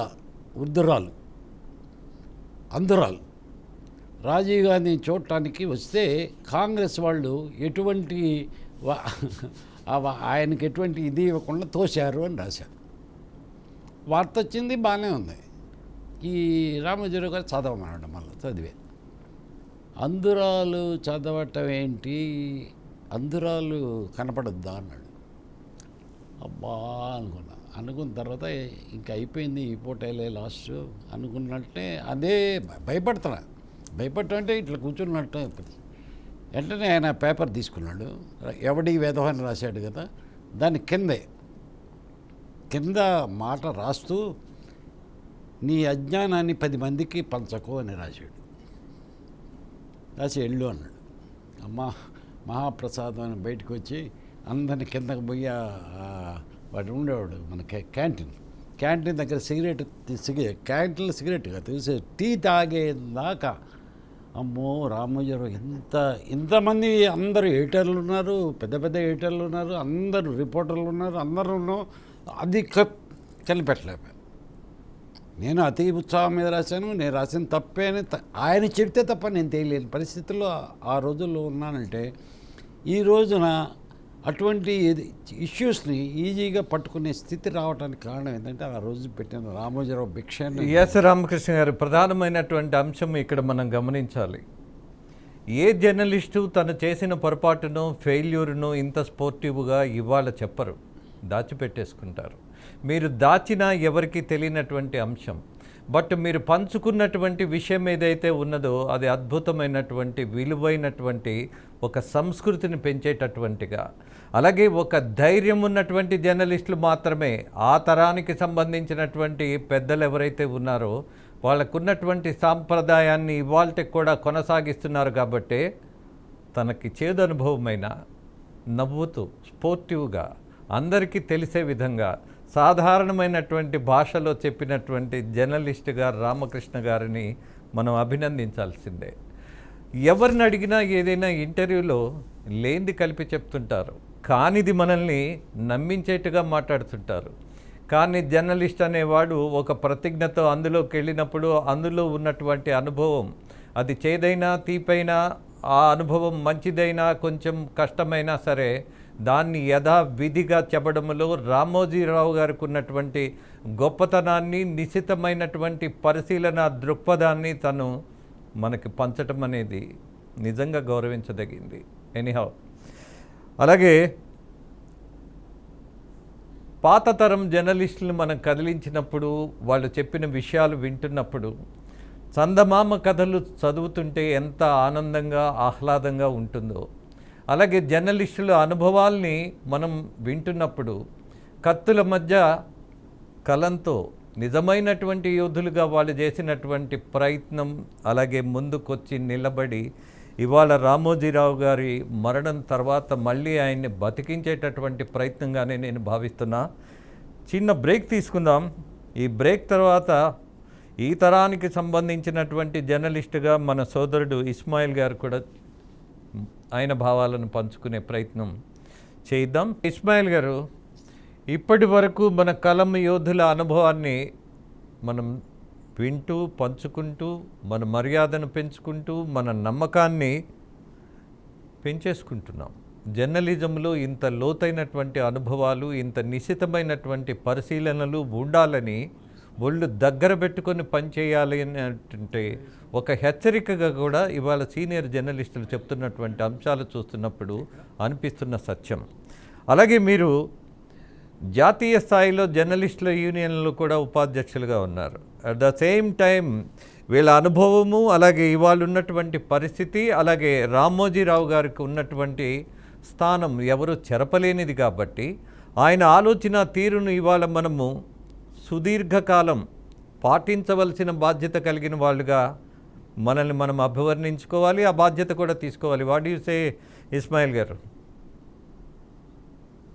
ముందుగా మీకు ప్యానల్లో ఉన్నటువంటి సీనియర్ మిత్రులందరికీ కూడా హృదయపూర్వకమైన నమస్కారాలు తెలియజేస్తూ, తెలుగు నేలపైనే కాదు యావత్ భారతదేశం గర్వించేటట్టుగా ఒక తెలుగు పాఠకుల మదినే కాకుండా దేశవ్యాపితంగా ప్రజల నాడిని కనిపెట్టి ఈ దేశానికి దిశానిర్దేశం చేసే విధంగా వార్తా కథనాలు అందించినటువంటి మహానుభావుడు, ఒక వ్యవస్థను వ్యక్తిగా మొదలుపెట్టి ఒక వ్యవస్థ నిర్మాణంలో చాలా కీలకంగా వ్యవహరించి చివరి శ్వాసతో పనిచేసినటువంటి ఒక ఈనాడు సంస్థ యజమాని రామోజీరావు గారు. ఆ సంస్థలో పనిచేసేటటువంటి అవకాశం నాకు కూడా కల్పించినందుకు ఇవాళ నేను మాట్లాడే అవకాశం కల్పించి ఆయన రుణం తీర్చుకోవడానికి అవకాశం కల్పించిన మీకు కృతజ్ఞతలు. వినమ్రంగా రామోజీరావు గారికి నివాళి అర్పిస్తా ఉన్నాను.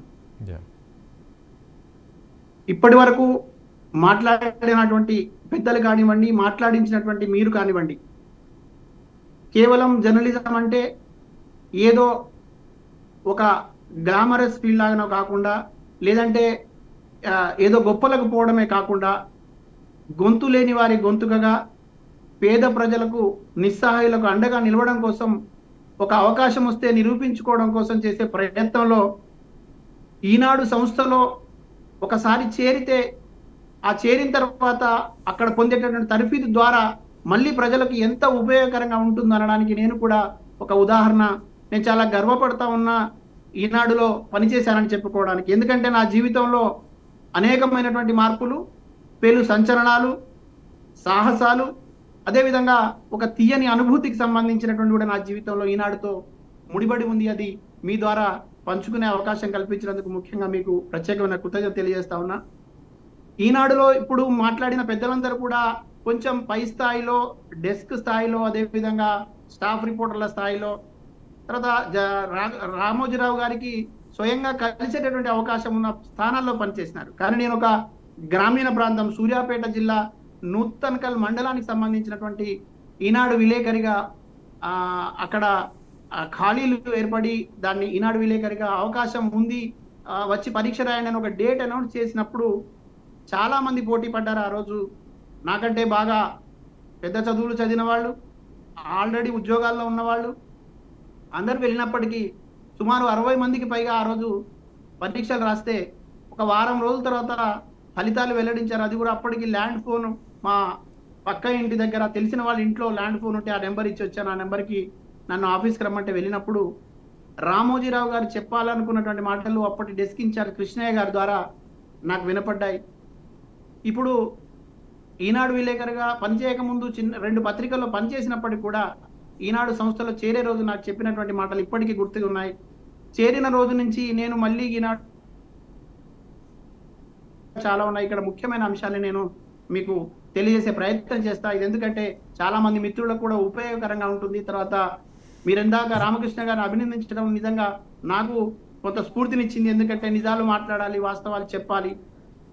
రామోజీరావు గారు ఈ సంస్థను ఎందుకోసం ఏర్పాటు చేసినారు, దాని తర్వాత ఎటువంటి ఫలితాలని ఆయన ఆశించినారు, ఏ లక్ష్యం వైపు ఆయన పరుగులు తీయాలనుకున్నారు, ఎక్కడికి చేరాలనుకున్నారు, గొంతు లేని వారి గొంతుకగా ఈ పత్రిక ఉండాలని ఆయన భావించి ఏర్పాటు చేసినటువంటి సంస్థ నిర్విఘ్నంగా కొనసాగుతూ అనేక విజయాలు సాధించిన సందర్భం లోపల కొంతమంది జీవితాల్లో కూడా అది వెలుగులు నింపింది, కొంతమంది జీవితాల్ని మార్చింది. అనేక మంది నాలాంటి వాళ్ళే వేలాది మంది జర్నలిస్టులను తయారు చేసింది.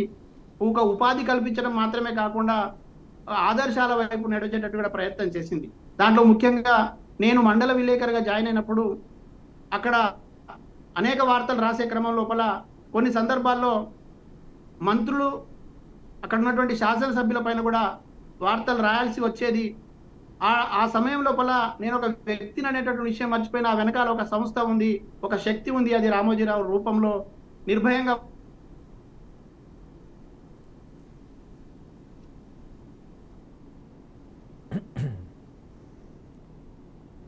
Yes, Ismail గారు, some technical problem with you. Me wifi problem ఏదో ఉన్నట్టుంది. ఎస్ లక్ష్మణ్ గారు, మళ్ళీ మీ దగ్గరికే వస్తున్నా. ప్రధానంగా పత్రికా ప్రపంచంలో ఒక విప్లవాన్ని సృష్టించారు అన్నటువంటి దానికి మరొక ఉదాహరణ కూడా ఉంది. జిల్లా ఎడిషన్స్ లోకల్గా ఉన్నటువంటి అనేక ప్రధాన వార్తలను ఆ ప్రజలకు చేర్చేటటువంటి ప్రయత్నం. దీన్ని కూడా ఎలా తీసుకోవాలి, ఎలా ప్రారంభించారు అన్నటువంటి నేపథ్యం ఏమైనా చెప్పగలరా? అంటే ఆయన ప్రారంభించే ముందు మా అందరితో, అంటే ప్రతి జిల్లాల్లో ఒక 3 జిల్లాలు 4 జిల్లాలు ఒక ఎక్కడైతే ఎడిషన్ ఉందో అక్కడ పిలిపించుకొని, అప్పుడు మాకు తిరుపతి, ఆ 4 జిల్లాలు 5 జిల్లాల వాళ్ళు వచ్చేవారు. అప్పుడు డిస్కస్ చేశాడు. ఇప్పుడు మనము గ్రామీణ వార్తలు కూడా సామాన్య పౌరులకు సంబంధించిన వార్తలు కూడా రావాలి, పొలిటికల్ న్యూస్ ఎక్కువ వస్తున్నది, పబ్లిక్ న్యూస్ రావాలి అంటే ఈ పేజీలలో సరిపోవు.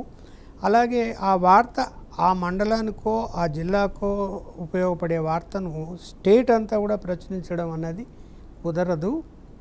అందువలన ఏ జిల్లాకు ఆ జిల్లాకు ట్యాబ్లెట్స్ తీసుకురావాలనుకుంటున్నాము. అప్పటికి ఆ నిర్ణయం తీసుకునే నాటికి ఈ మండల స్థాయి విలేకరులందు ఎవరు లేరు. ఒక జిల్లాలో కేవలం 2-3 ఉండేవాళ్ళు. అంటే ఒక్కొక్క 3 నియోజకవర్గాలు, 4 నియోజకవర్గాలు, డిస్టిక్ లెవెల్లో ఒక రిపోర్టర్, అంటే జిల్లాలో 2-3 ఉండేవాళ్ళు. అందువల్ల మండల వారీగా తీసుకురావాలి రిపోర్టర్స్ని. ఈ ఎడిషన్స్ తీసుకొస్తున్నాము, మీ సలహాలు ఏంటని అడిగారు. సరే, ఎవరు తోచింది వాళ్ళు గ్రామీణ వార్తలు రావటము, చిన్న చిన్న వార్తలు. ఇప్పుడు మనం ఏంటంటే ఒక ఎమ్మెల్యే మంత్రియే రాస్తాం, కానీ అక్కడ సర్పంచు లేకపోతే మండల అధ్యక్షుడు లేకపోతే ఇంకా వాళ్ళు ఏమనుకుంటున్నారు, ఏం జరుగుతుంది, గ్రామీణ ప్రాంతాల్లో ఏం జరుగుతుంది, అభివృద్ధి ఉందా లేదా, అసలు ఆ ఊళ్ళో పవర్ ఉందా లేదా, వాటర్ ఉందా లేదా, ఇవన్నీ కూడా సమస్యలు రాయటానికి ఒక మంచి అవకాశం దొరికింది ట్యాబ్లెట్స్ వల్ల. ఓకే, దొరికి ఏమైపోయిందంటే పరిష్కారం కూడా దొరికింది. ఎప్పుడైతే పేపర్ల వార్తలు వస్తున్నాయో కలెక్టర్లు వాటిని డిపిఆర్ఓ ద్వారా తెప్పించుకొని సంబంధిత శాఖలకు ఇన్స్ట్రక్షన్స్ ఇచ్చేవాళ్ళు, పరిష్కరించండి, ఇది చేయండి, ఈ పని చేయండి అని. దాన్ని మళ్ళీ మనం వార్తలుగా రాసేవాళ్ళం, ఈ పరిష్కారం అయింది లేకపోతే చర్యలు తీసుకున్నారు అని. అయితే ఏంటంటే మండల లెవెల్లో గ్రామీణ వార్తలు, ఇంతకు మన ఇస్మాయిల్ చెప్పినట్టు గ్రామీణ విలేకరిగా అంటే ఒక చిన్న ప్రాంతానికి పనిచేస్తూ చేసిన వాళ్ళ దగ్గర నుంచి ఆ న్యూస్ రావటం వల్లనే సర్క్యులేషన్ కూడా విపరీతంగా పెరగడానికి కారణమైంది.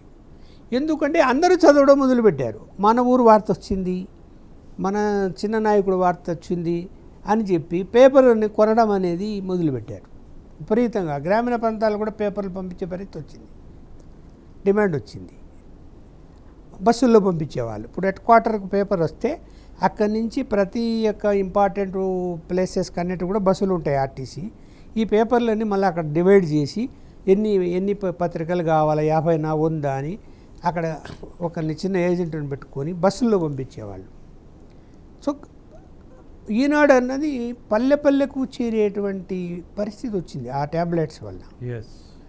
అలాగే వాళ్ళ వార్తలు చూసి వాళ్ళకి మహా సంతోషం కదా. ఏం అక్కడ జరిగేటువంటి సమస్యలున్నా ఆ ఊళ్ళో కరెంట్ లేదంటే వెంటనే ఇప్పుడు పేపర్లో వచ్చింది, వారానికో 10 రోజులకో విద్యుత్ శాఖ వాళ్ళు వెళ్ళి అక్కడ ఆ విలేజ్కి వెళ్ళి అక్కడ కరెంట్ ఇవ్వడానికి ప్రయత్నము, లేకపోతే ఇంజనీర్లు వెళ్ళి అక్కడ వాటర్ పరిస్థితి ఏంటి, ట్యాంక్ కట్టాలన్నా, ఇవన్నీ కూడా. అలాగే ఎమ్మెల్యేలకు కూడా ఫీడ్బ్యాక్ వచ్చేది. ఇప్పుడంటే కమ్యూనికేషన్ సిస్టమ్ పెరిగింది, అవసరం లేదు. అప్పుడు అలా కాదు కదా. అసలు ట్రంకాలు బుక్ చేసుకోవాలి, ఆ ట్రంకాలు కూడా దొరికేటి కాదు, అసలు గ్రామీణ ప్రాంతాల్లో ఫోన్లే ఉండేటి కాదు. కాబట్టి పేపర్ ద్వారా కమ్యూనికేషన్ పెరిగడం వలన ఉపయోగం అనేది, అందుకని ఈనాడు క్లిక్ కావడానికి కారణం అదే. సరే, అయితే ఇక్కడ చిన్న మాట నేనేం చెప్పాలంటే, ఎప్పుడైతే గ్రామీణ విలేకరులు అంటే మండల కేంద్రాల్లో కూడా విలేకరులు పెట్టారో వాళ్ళ యొక్క జీవన విధానం ఏంది, వాళ్ళకి శాలరీలు ఎట్లా, వాళ్ళ డబ్బులు ఎట్లా, వాళ్ళు కూడా పొద్దున్నే సాయంత్రం వరకు పనిచేయాల్సిందే, ఎక్కడేం జరిగినా పరిగెత్తాల్సిందే కదా. మరి ఏంటి అనేది వచ్చినప్పుడు సరే, వాళ్ళకి ముందు ఏమో పార్ట్ టైం రిపోర్టర్లు అన్నారు, నెలకు 250 రూపాయలు అనుకుంటా నాకు గుర్తుండి పంపిస్తాము అని మనీ ఆర్డర్లు పంపించేవాళ్ళు. తర్వాత ఈ న్యూస్ టుడే అని నెట్వర్క్ పెట్టిన తర్వాత లైన్ అకౌంట్ మార్చారు. లైన్ అకౌంట్ మార్చి అయితే ఇక్కడ మెచ్చుకోవాల్సిన ఏమిటంటే 100 రాని 150 200 రాని కరెక్ట్గా 30 తేదీకి ఆ రోజు ఆదివారం అయితే తప్ప మన ఇంటికి డబ్బులు మనీ ఆర్డర్లు వచ్చేటివి. లేదంటే తర్వాత సిస్టమ్ ఎలా మార్చిందంటే డీడీలు కవర్లో పెట్టి ఏజెంట్కి పంపితే ఏజెంట్ తీసుకొచ్చి ఇచ్చేవాడు. ఆ సిస్టమ్ ఈ రోజుకి కూడా నాకున్న సమాచారం మేరకు 1వ తేదీకి జీతాలు ఇస్తున్నారు. ఏ సంస్థ కూడా మీడియాలో అలా ఇవ్వలేదు ఇప్పటి వరకు. పిఎఫ్ దగ్గర నుంచి అనేకమైన అన్ని పిఎఫ్లు, అన్ని ఈఎస్ఐలు ఉండేవి, పిఎఫ్లు ఉండేటివి. ఎంతైనా కానీ 100 రూపాయలు కానీలే, కరెక్ట్ టయానికి మనీ ఆర్డర్ ఇంటికి వచ్చేది. మరి సంతోషంగానే పనిచేసాం. Yeah. 200, 300 వచ్చినా కూడా, 500 వచ్చినా కూడా, 2000 వచ్చినా ఆ రోజు 250 అనే కంటే కూడా జర్నలిస్టుకు ఉన్నటువంటి మర్యాద మిమ్మల్ని సమాజంలో గొప్పగా నిలబెట్టేది. మీరు నడుచుకుంటూ వెళుతుంటే ఒక యోధుడు వెళుతున్నాడు అన్నటువంటి ఫీలింగ్ ప్రజల్లో కలిగించినటువంటి జర్నలిజాన్ని ఇలా ప్రజల్లోకి తీసుకెళ్ళటం, అలాగే పత్రికా పఠనం మీద ఆసక్తిని పెంచటం, ఈ పత్రికలు ఉదయాన్నే ఇంటికి చేరడం, ఆ చదివినటువంటి వార్తల మీద అనేక మంది ఊళ్ళల్లో అయితే రచ్చబండ దగ్గర కూర్చొని ఆ రోజు వచ్చిన వార్తల్లో మీరు రాసినటువంటి కథనాల్లో ఉన్నటువంటి లోతైనటువంటి అంశాలను కూడా గమనించటం, చర్చించటం, అప్డేట్ అవ్వటం, అలాగే బాధ్యతను కూడా పెంచుకోవటం, సామాజిక అంశాల మీద మీరు పెంచినటువంటి అవగాహన ఇవాళ కనిపిస్తోంది ఆ ఫలితం. బట్ ఒక విషయాన్ని అయితే ఇవాళ ఒప్పుకోవాలి. ఈనాడులో ఒక వార్త వచ్చింది అని అంటే మీరు రాసినటువంటి వార్తకు ఉండేటటువంటి ఆధారం, ఆ నిజాన్ని నమ్ముకున్నటువంటి ప్రజలు, సుప్రీంకోర్టులో ఒక వెరిడిక్ట్ ఇచ్చిన తర్వాత దాని మీద మరొక వ్యాఖ్య చేసే అవకాశం లేదు ఈ దేశంలో. అలాగే ఈనాడులో వార్త వచ్చింది అనంటే మీరు రాశారు అనంటే అది ఇంకంతే, no question, no debate, nothing. అంత వాస్తవాలని అంత ధైర్యంగా ఆ రోజుల్లో మరి మీరు ఎలా రాశారో విశ్వేశ్వరరెడ్డి గారు చూస్తే, రాయలసీమ ప్రాంతంలో కూడా మీరు కత్తుల మధ్య కలాల్ని పట్టుకొని తిరగడం అనేది చిన్న విషయం కాదు. ముందుగా మిమ్మల్ని కలం యోధులు అనే పదానికి నిర్వచనం ఎవరు అనంటే మీరే. మీకు చేతులెత్తి నమస్కరించాలి. కారణం, మీలాంటి యోధులు ఇవాళ కనపడట్లా, ఎక్కడెక్కడో వెతికితే దొరుకుతున్నారు. బట్ అప్పుడు వెతకపోయినా కనపడుతూ ఉండేవాళ్ళు. మీరు ఇచ్చినటువంటి స్ఫూర్తి ఎక్సలెంట్. అలాగే మీకు స్ఫూర్తిని పంచినటువంటి మీ సైన్యాధ్యక్షుడు రామోజీరావు గారు. Anything you want to add? నిజంగా మీరు అన్నట్టు మాకందరికి ఇప్పుడు ఉన్న మేము నలుగురం కూడా ప్యానెల్లో ఉన్న నలుగురం కూడా అలాగే మళ్ళీ గుర్తు చేస్తా, మన రామకృష్ణ గారు మాట్లాడుతున్నప్పుడు మీరు ఏదో స్పందించాలని కూడా అనుకున్నాను. ఏమై రైట్? నిజమే, అలాంటి ఇన్సిడెంట్స్ నాకు కూడా జరిగాయి. కానీ ఆయన మంచితనం, నేను మన రామకృష్ణ ఏదో ఊస్తు చేస్తాడు ఇది నేను ఎప్పుడు అనుకోలేదు. ఎందుకంటే ఆయన మంచితనం, మానవత్వం ఉండేది. అయింది ఏదో రాగానే ఏదో రిపోర్ట్ రాగానే పలానా వాళ్ళ మీద ఏదైనా నెగిటివ్ వచ్చిందంటే సస్పెండ్ చేసే తత్వం కాదు. ఆయనలో సద్గుణం ఉంది, మంచితనం ఉంది, క్రమశిక్షణ ఉంది. మరో మాటలో చెప్పాలంటే మీరు ఇంతకుముందు ఆయన వర్ణించినట్టు మహాయోధుడు, పత్రికా రంగాన్నే మలుపు తిప్పాడు. నేను ఇంతకుముందు చెప్పినట్టు తెలుగు పత్రికా రంగాన్ని మేల్కొల్పాడు. ఈరోజు మనం ఈనాడు పత్రికను గత 85-86 నుంచి చూస్తే అనేక పెను మార్పులు తీసుకొచ్చాడు. ఒకటి, స్టార్టింగ్ 75-76లో ప్రతి వార్త ఎక్కడి నుంచి సోర్స్ వచ్చేదని రాసేవారు. పీటీఐ ఉంటే పక్కన హైదరాబాద్ పీటీఐ అని వచ్చేది, అలాగే యుఎన్ఐ వచ్చేది, ఇలా వచ్చేది. అలాంటి పీటీఐ యుఎన్ఐ తీసేయమని చెప్పి, అలా రాయకూడదని చెప్పి మాకు ఆదేశించి అది తీసేశాడు. ఎందుకంటే మనం పే చేస్తున్నాం పీటీఐ వాళ్ళకు, యుఎన్ఐ వాళ్ళకు. పాత సంప్రదాయం వద్దు, తీసేయి. అందులో డైరెక్ట్గా హైదరాబాద్ డేట్ లైన్ స్టార్ట్ అయ్యేది. అలాగే ఆయన ఏం చేసేవాడు, మీకు మనకందరికీ ప్రతి ఉదయం పేపర్ మనకు వస్తాం, మామూలు చదివేస్తాం, పక్కన పెట్టేస్తాం. కానీ ఆయన ఈనాడే తాను ఈనాడుగా చేశాడనమాట. అంటే పత్రికల్లో హెడ్ ఈనాడు నుంచి, ఈనాడు బ్యానర్ హెడ్ నుంచి కింద ప్రింటర్ అండ్ పబ్లిషర్ వరకు ప్రతి పేపర్ చదివేవాడు, ప్రతి అక్షరం చదివేవాడు, ప్రతి వార్త చదివేవాడు. చదివి అందులో సెంటెన్స్ కన్స్ట్రక్షన్ బాగలేకపోయినా, ఇంతకుముందు రామకృష్ణ గారు చెప్పినట్టు పట్టుకున్నాడు అన్నారే, అలాంటివి పట్టుకుని అలాంటి 104 రోజు రాత్రిపూటతో కూర్చొని అక్కడక్కడ చేసేసి ఇది రాస్తుంది ఎవరు, ఈ వెధవ రాస్తుంది ఏమిటి, ఈ రిపోర్టర్ నాకు వచ్చి కలవవలసింది, ఇలా చేసుకునేవాడు అన్నమాట. ఏ అక్షరం పొల్లిపోయినా తను అంత ఓపిక కావాలి మనకు. ఒకరోజు ఓ వార్తాపత్రిక కొంచెం చదవాలంటే పైనుంచి అన్ని వార్తలు చదవాలంటే సాధ్యం కాదు. ఆయనకు ఆ ఓపిక ఉంది. ఆ ఓపిక ఉంది, అది ఉన్న బాటే ఈనాడును తారాస్థాయికి తీసుకెళ్ళి అతిపెద్ద సర్క్యులేషన్ స్థాయికి తెచ్చాడు. రెండో విషయం, ఇంతకుముందు మిత్రులు చెప్పినట్టు సర్క్యులేషన్, ఆయన అప్పుడే అమెరికా నుంచి వచ్చాడు. అమెరికా నుంచి వచ్చిన తర్వాత నేను అమెరికాలో చూశాను, ట్యాబ్లాయిడ్ పత్రికలు ఉన్నాయి, ఏ ప్రాంతాలకు ఆ ప్రాంతాలు పెట్టదలుచుకున్నాం. అందువలన మేము ఇక్కడ కూడా స్థాపించాలి, అలాంటి ఎడిషన్ తీసుకొచ్చాం వల్ల మాకు ఇది చెప్పి కేవలం ఒక జిల్లా వార్తలనే ఇద్దాం, మిగతా మామూలు జనరల్ వార్తలు హెడ్లైన్ పెద్ద పత్రికలు వేస్తాం అని చెప్పి ఇంట్రడ్యూస్ చేసింది కూడా ఈనాడే మొదలు. అలాగే రంగుల ప్రపంచాన్ని, అంటే కొన్ని పేజీలు రంగుల్లో, తెలుగు పత్రిక మన ఈనాడులో కొన్ని పేజీలు రంగుల్లో తీసుకొచ్చిన ఘనత కూడా ఆయనదే. తర్వాత ఈ ఏదైతే మనకు రోజు వచ్చి చూసే ప్రతి రిపోర్టర్ను, ప్రతి ఎడిటర్ను పిలిచి తప్పులే రాస్తే ఆయన హెచ్చరించి, ఇంతకుముందు మళ్ళీ ఇలా చేయకూడదని హెచ్చరించిన వ్యక్తి ఆయన. అంటే పత్రిక తనే రోజంతా ఈనాడు డెవలప్మెంట్ కోసమే కృషి చేశాడు. ఆ విధంగానే ఆ పత్రికను తారాస్థాయికి తీసుకెళ్ళాడు. అలాగే బహుశా కేశవులు గారు, ఇవాళ ఎలక్ట్రానిక్ మీడియాను చూసి మరి మీరు గర్వపడే పరిస్థితి ఉన్నదో లేదా బాధపడే పరిస్థితి ఉన్నదో, నేను ఇంతకుముందు చెప్పా అబద్ధం చెప్పదు అని. కానీ అద్దం మారలేదేమో కానీ బట్ ఎలక్ట్రానిక్ మీడియాలో దృశ్య రూపకంగా వచ్చినటువంటి వాటిల్లో నిజం ఎంత ఉన్నది అని జనం సందేహపడే పరిస్థితి ఉన్నది. బట్ మీ తరంలో మీరు చెప్పిందే నిజం, మీరు రాసిందే వేదం, కళ్ళకు కనపడినట్టుగా వాస్తవాలని ఆ రోజు ప్రజలకు అందించినటువంటి గొప్ప వ్యవస్థలో మీరున్నారు. బట్ ఇవాళ వ్యవస్థ అలా ఉన్నదా అన్నటువంటి ప్రశ్న వేసుకుంటే తెలియంది ఏమీ లేదు.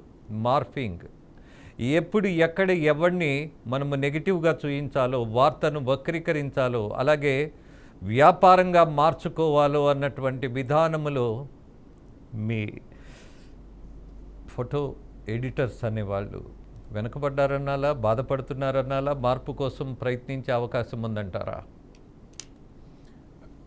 న్యూస్ ఫోటోగ్రఫీ అనేది స్టార్టింగ్లో బాగానే ఉంది, కానీ ఈ మధ్యన న్యూస్ ఫోటోగ్రఫీ అనేది అటు పత్రికా రంగంలో ఉండే ఎవరైతే ఈ డెస్క్లో ఉండే వాళ్ళు కూడా న్యూస్ ఫోటోగ్రఫీ పైన వాళ్ళకి పెద్ద నాలెడ్జ్ ఉండలేదు. ఓకే, అది అట్లా ఉండని. తర్వాత నేను ఒక సంఘటన చెప్తాను. చెప్పండి ప్లీజ్. ఎన్టీ రామారావు ముఖ్యమంత్రిగా ఉన్నప్పుడు ఆయన మీద అటాక్ జరిగింది. ఏది బషీర్బాగ్ దగ్గర మీటింగ్ ఉన్నది. ఆ మీటింగ్లో మల్లెల బాబ్జీ అనేవాడు వచ్చేసి ఆయనను నైఫ్ తీసుకొని కొట్టాడు. కొడితే అది ఈవినింగ్ లాస్ట్ మూమెంట్ ఫంక్షన్ అన్నమాట. కొట్టేసరికి ఆయన దెబ్బ తాకింది, బ్లడ్ వచ్చింది, అది అయిపోయింది. అయిపోయిన తర్వాత అతన్ని అరెస్ట్ చేశారు, తీసుకెళ్లారు. నెక్స్ట్ డే హాలిడే ఉన్నది ఆ రోజు. అతన్ని అరెస్ట్ చేసి కోర్టుకు తీసుకెళ్లారు. నెక్స్ట్ డే అంటే మేము రేపు కోర్టుకు తీసుకెళ్తారు కదా అని మేము జడ్జి గారి ఇంటి దగ్గర కాపు కాసాం. కనీసం 3 గంటల నుంచి ఆయన ఇంటి దగ్గర కూర్చున్నాం. అయితే ఒక రిపోర్టర్, ఒక ఫోటోగ్రాఫర్ అక్కడనే ఉన్నాడు. వీళ్ళు అతన్ని అరెస్ట్ చేసి 7:30కు అక్కడ తెచ్చారు స్పాట్కు, జడ్జి గారి ఇంటికి. అక్కడ ఒక ఫ్రీలాన్సర్ ఫోటోగ్రాఫరు ఆ వెహికల్ వెంబడే వచ్చి ఒక కానిస్టేబుల్కి ఇట్లా కట్టుకున్నాడు. ఆ మల్లెల బాబ్జీ కూడా ఒక గొలుసు కట్టి ఆయన ఇద్దరు గొలుసు కట్టి కూర్చున్నారు. ఆయన టక్కుని ఒక ఫోటో తీసుకుని వెళ్ళిపోయాడు. మేమేమో 4 అవర్స్ 5 అవర్స్ అక్కడనే కూర్చున్నాం. మేము అనుకున్నాం ఏంటి ఇంత తొందరగా వచ్చేసి వెళ్ళిపోయాడు, మనకి ఇంత కమ్యూనికేషన్ లేకుండా ఉన్నాం మనం ఏంటి అని అనుకున్నాం మేము. అయితే ఆ మల్లెల బాబ్జీని ఆ వెహికల్లో దింపి లోపలికి వెళ్తున్నప్పుడు ఫోటో తీసాం. జడ్జి గారు అన్నారు లోపల తీయద్దు అని చెప్పాడు. మళ్ళీ బయటకు వచ్చినప్పుడు తీశారు ఫోటో. తీసుకున్న తర్వాత నెక్స్ట్ డే నేను ఈనాడుకు అదే రోజు ఫోటో ఇచ్చేసి ఇంటికి వెళ్ళిపోయా. ఇంటికి వెళ్ళిపోయిన తర్వాత ఈనాడులో ఒక ఫోటో వచ్చింది, అన్ని పేపర్లో వేరే ఫోటో వచ్చింది. అంటే హిందూ, ఎక్స్ప్రెస్, అన్ని న్యూస్ పేపర్స్లో, జ్యోతి అన్నిటిలో వేరే వాడి ఫోటో వచ్చింది. మా ఆఫీస్లో ఏంటి మా ఫోటో తప్పు అయిపోయిందని నా మీద ఎక్కడైనా ఫోటోగ్రాఫర్ రమ్మని చెప్పేసి అని ఇంకా నాకు ఉద్యోగం పోయింది అనుకున్నాను. అప్పుడు అయిపోయింది. నాకు కూడా డౌటే వచ్చింది, ఈ ఫోటో వచ్చింది ఏంటి, నేను ఈ ఫోటో ఇవ్వలే కదా, నేనేమన్నా తప్పు ఇచ్చానా అనేది నాకు పెద్ద భయం వచ్చేసింది. నేను డైరెక్ట్గా కంట్రోల్ రూమ్కి వెళ్ళా. వచ్చేటప్పుడు నాకు ఆల్రెడీ పిలుపు వచ్చేసింది, ఆఫీస్కి రమ్మని చెప్పేశారు. ఆఫీస్కి వచ్చి సార్ని కలవమని చెప్పారు. కలవమని చెప్పేసరికి నేను కంట్రోల్ రూమ్ దగ్గరికి వెళ్ళా. కంట్రోల్ రూమ్ దగ్గరికి వెళ్ళి అతను ఒక ఇన్స్పెక్టర్ని అడిగా ఏంటి ఇది అని అంటే, ఈనాడే కరెక్టే, నువ్వు ఈనాడే బ్రహ్మాండమైన ఫోటో, అందరు తప్పులు ఇచ్చారు అని. అప్పుడు నాకు ప్రాణం వచ్చేసింది. ఈనాడుకి వచ్చేసరికి సార్ పిలిచాను, ఏంటంటే నా ఫోటోనే కరెక్ట్ అండి, అన్ని రాంగ్ వచ్చారు. కానిస్టేబుల్ ఫోటో ఇచ్చారు, ఏ ఫ్రీలాన్సర్ ఫోటోగ్రాఫర్ అతను, పత్రికా ఫోటోగ్రాఫర్ కాదు, ఏ ఫోటోగ్రాఫర్ సంబంధం లేదు. అప్పుడు ఫోటోగ్రాఫర్ లేరు కాబట్టి ఆ ఫోటో ఇచ్చాడు. అది పెద్ద సెన్సేషనల్ అయిపోయింది. ఏంటి ఈ ఫోటో వచ్చిందని పోలీస్ డిపార్ట్మెంట్లో పెద్ద గొడవ, మావాడి ఫోటో వేశారేంటి అని. వాళ్ళు డిప్రమేషన్కి వస్తామంటే వాడు సారీ చెప్పుకున్నాడు. మళ్ళీ పత్రిక అన్ని హిందూ ఎక్స్ప్రెస్ వాళ్ళందరూ మళ్ళీ సారీ చెప్పారు, మా ఫోటో తప్పు వచ్చిందని. ఇది గొప్ప అనుభవం. అంటే నిబద్ధత అనే వర్క్ అనేది అక్కడ కనిపిస్తుంది. ఆ భయమే కానీ నేను ఇచ్చేది కరెక్టా కాదా అది చెక్ చేసుకోవడం అవన్నీ. అట్లాగే ఈ ఒకసారి లోకల్ బాడీ ఎలక్షన్స్ జరిగాయండి. ఎన్టీ రామారావు వచ్చినాక లోకల్ బాడీ ఎలక్షన్స్ జరిగినాయి. జరిగినప్పుడు నేను మా రామణ్యం గారు చీఫ్ అన్నమాట, మాకందరికి చీఫ్ ఆయన ఇంకో రిపోర్టర్ కృష్ణారావు అని ఉన్నాడు. ఎర్లీ మార్నింగ్ చెన్నారెడ్డి అతను ఏ పదవిలో లేడు, పీసీసీ ప్రెసిడెంట్గానే ఉన్నాడు అనుకుంటా. ఎర్లీ మార్నింగ్ ఆయన ఫోన్ అడిగాము, ఎర్లీ మార్నింగ్ ఆయన ఇంటికి వెళ్ళాము. వాడు బాగా చలి పెడుతున్నది, జనవరి ఆ టైం అన్నమాట. చలి పెడుతుంటే లోపలికి వెళ్ళాము. వెళ్ళిన తర్వాత ఆయన కూర్చోమన్నాడు. కూర్చున్న తర్వాత ఆయనకు పెద్ద డౌట్ ఏంటయ్యా ఈనాడులో ఆయన రామోజీరావు మా కాంగ్రెస్ ఇంత పెద్ద కాంగ్రెస్ వ్యవస్థనే దెబ్బకొట్టేశాడు, ఆయన ఏం చేస్తుంటాడు, ఎట్లా చేస్తాడు, ఆయన వర్కింగ్ ఏంటని మా రామణ్యం గారిని అడుగుతున్నాడు. ఆయన అడిగి ఆయన వర్క్షిప్ ఏంటి, ఏం చేస్తాడు రోజు, ఎట్లా ఇవన్నీ మిమ్మల్ని అందరిని ఎలా ఒక పద్ధతిలో పెడతాడు, ఇంత పెద్ద కాంగ్రెస్ ప్రభుత్వాన్ని ఒక్క వ్యక్తి ఇట్లా కూలగొట్టేశాడే, మేము ఆశ్చర్యం అయిపోతున్నామయ్యా, ఏం జరిగింది, ఎట్లా చేస్తాడని అంటే మా రామణ్యం గారు చెప్పారు.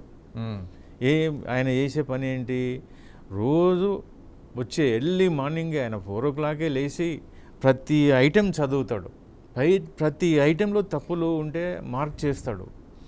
ఆ రిపోర్టర్ ఏం చేశాడు, ఈ ఫోటోగ్రాఫర్ ఏం చేశాడు, ప్రతిదీ మార్క్ చేసి వాళ్ళకి వెళ్తూ ఉంటాయి. అవన్నీ చెప్పుకుంటూ వచ్చాడు. చాలా గ్రేట్ అని చెన్నారెడ్డి గారు చాలా పొగిడాడు ఆయన. చెన్నారెడ్డి గారు really is a great person, మీ అందరినీ ఆడిస్తున్నాడు అంటే ఆయనకి ఎంత తెలివితేటలు ఉంటే మీ అందరిని ఆడిస్తున్నాడు, ఇలా చేస్తున్నాడు అని ఆయన చాలా మెచ్చుకున్నాడు. చెన్నారెడ్డి గారు ఎప్పుడు ఈనాడును మెచ్చుకోరు, ఎప్పుడు అగ్నెస్టే కదా. చెన్నారెడ్డి గారు ఎన్నోసార్లు ఈనాడును అది చేశాడు, కానీ ఆయన చాలా ఎంత గొప్ప మనసుతో అతను పేపర్ను రామోజీరావు గారిని మెచ్చుకున్నాడు. రియల్లీ గ్రేట్ పర్సన్ అతను కూడా, చెన్నారెడ్డి గారు. మరొక సెన్సేషనల్ విషయాన్ని కూడా రామకృష్ణ గారు సాధించినటువంటి అనుభవాన్ని గుర్తు చేస్తా. ఈ ఎలక్ట్రానిక్ మీడియాలో ఇప్పటికి కూడా రామారావు గారి ఎపిసోడ్ ఏదైతే ధర్మపీఠం ఉందో ఆ రోజు జెమినీ టీవీలో, ఆ ధర్మపీఠానికి ఆయన్ని తీసుకురావడంలో మొట్టమొదటిగా ప్రయత్నించి సక్సెస్ అయినటువంటి జర్నలిస్టు రామకృష్ణ గారు. అలాగే మరొక విషయాన్ని కూడా గుర్తు చేయాలి. ఇవాళ జర్నలిస్టులు అనగానే మనము ధైర్యంగా చెప్పుకోలేకపోతున్నామని చాలామంది చెప్తున్నారు. బట్ సతీష్ బాబు గారి గురించి ఖచ్చితంగా ఇవాళ ప్రస్తావించాల్సిన పరిస్థితి ఉన్నది. అలాగే మీ అందరూ ఎలాంటి ఒక కమిట్మెంట్తో పనిచేశారు. ఎలక్ట్రానిక్ మీడియాలో సతీష్ బాబు గారిది ఒక ప్రస్థానం. The first generation in the electronic media ఎవరు అనంటే సతీష్ బాబు గారు. ఎట్ ద సేమ్ టైం ఎంత మొండిగా, ఎంత ప్రతిజ్ఞతో, ఎంత పట్టుదలతో వార్తను ఇవ్వడంలో ఎప్పుడు ఎక్కడా వెనకాడినటువంటి స్వభావం ఉన్నటువంటి ఒక జర్నలిస్టుగా ఆయన్ని ఖచ్చితంగా ఇవాళ చెప్పుకోవాలి. బికాజ్ ఎలక్ట్రానిక్ మీడియాలో ఇవాళ రాసేవాడికి స్థానం లేదు, కూసేవాడికి మాత్రమే ఉన్నది. ఆ కూతల్లో బూతులు ఉంటే కూడా ఇంకా ప్రధానమైనటువంటి ఇంపార్టెన్స్ పెరుగుతున్నటువంటి నిజాన్ని చూస్తున్నాం. అలాగే జర్నలిజంలో రాయటం కంటే సంపాదన వైపు దృష్టి పెట్టించే యాజమాన్యం ఉన్నప్పుడు లొంగిపోతున్న వాళ్ళని చూస్తున్నాం. బట్ లొంగని వాడు, డబ్బుకి ఏమాత్రం చెల్లించని వాడు ఒకడు ఉన్నాడు అని ఎలక్ట్రానిక్ మీడియాలో చెప్పుకోవాలి అని అంటే వన్ ఆఫ్ ది జర్నలిస్ట్ ఎవరు అని అంటే సతీష్ బాబు గారు. అలాగే సతీష్ బాబు గారి ఆధ్వర్యంలో ధర్మపీఠం అనే కార్యక్రమంలో నేను ఆయనతో కలిసి పనిచేసిన సందర్భం నా జీవితంలో సువర్ణాక్షరాలతో లిఖించుకోవచ్చు. బికాజ్ నేను అంత నేర్చుకున్నా ఆయన దగ్గర, అంత తెలుసుకున్న ఆయన ఆలోచన విధానంలో. అలాగే రామకృష్ణ గారిని కూడా ఇవాళ అభినందించలేకుండా పోతున్నా. కారణం ఏంటంటే ఇవాల్టికి కూడా ధర్మపీఠానికి సంబంధించినటువంటి ఎన్టీఆర్ చెప్పినటువంటి కొన్ని విషయాలు సెన్సేషన్ క్రియేట్ చేశాయి. అవి ఏ నేపథ్యంలో ఆయన మాట్లాడారు అన్నది బహుశా ఇవాళ అప్రస్తుతమైనా సరే, but I would like to appreciate mister Ramakrishna. Sensation ఎక్కడుంటే అక్కడ రామకృష్ణ ఉండేవాడు. కనపడుతున్నాడు కదా సున్నితంగా, బట్ ఆయన సున్నిత స్వభావుడు కాదు, చాలా మొండి, జగమొండి. వార్త తెలిసింది రాయకుండా ఆపగలిగేటటువంటి శక్తి ఎప్పుడూ ఆయన మీద పనిచేయలా. అలాగే అనేక పత్రికల్లో ఆయన రాసినటువంటి సెన్సేషనల్ న్యూస్ ఏవైతే ఉన్నాయో ఆధారపూరితంగా మాత్రమే రాసిన కమిట్మెంట్ ఎక్కడి నుంచి వచ్చింది అని అంటే ఈనాడు అనే వ్యవస్థ నుంచి ఈ విత్తనంగా నాటబడి మహావృక్షంగా పెరిగినటువంటి ఇలాంటి జర్నలిస్టుల వల్ల. ఎనీహౌ రామకృష్ణ గారు, దాన్ని కూడా గుర్తు చేసుకుందామా? ఆ అనుభవాన్ని కూడా, ఎన్టీఆర్ గారితో మీకున్నటువంటి అనుబంధం, అలాగే ఆ రోజు ఉన్నటువంటి జర్నలిజం. రాజేంద్ర గారు, ఇక్కడ ఎన్టీఆర్ ప్రస్తావన అనేది ఒక వ్యవహారం. యాక్చువల్గా మేము ఈనాడులో ఉన్నప్పుడు ఆయన దగ్గర మేము కొన్ని ఇబ్బందులు పడిన మాట వాస్తవమే. కొన్ని ఈరోజు ఆ రోజున మేము పడ్డ ఇబ్బందులు ఈరోజు మేము కంఫర్టబుల్ పొజిషన్లో ఉండడానికి కారణం కూడా రామోజీరావు. ఆ రోజుల్లో ఒక జీతం రావటం అనేది కరెక్ట్ టైంకి పడేది. మాకు 1880 రూపాయలు ఎంతో పడేది. మొదట్లో 175, అది వేరే విషయం.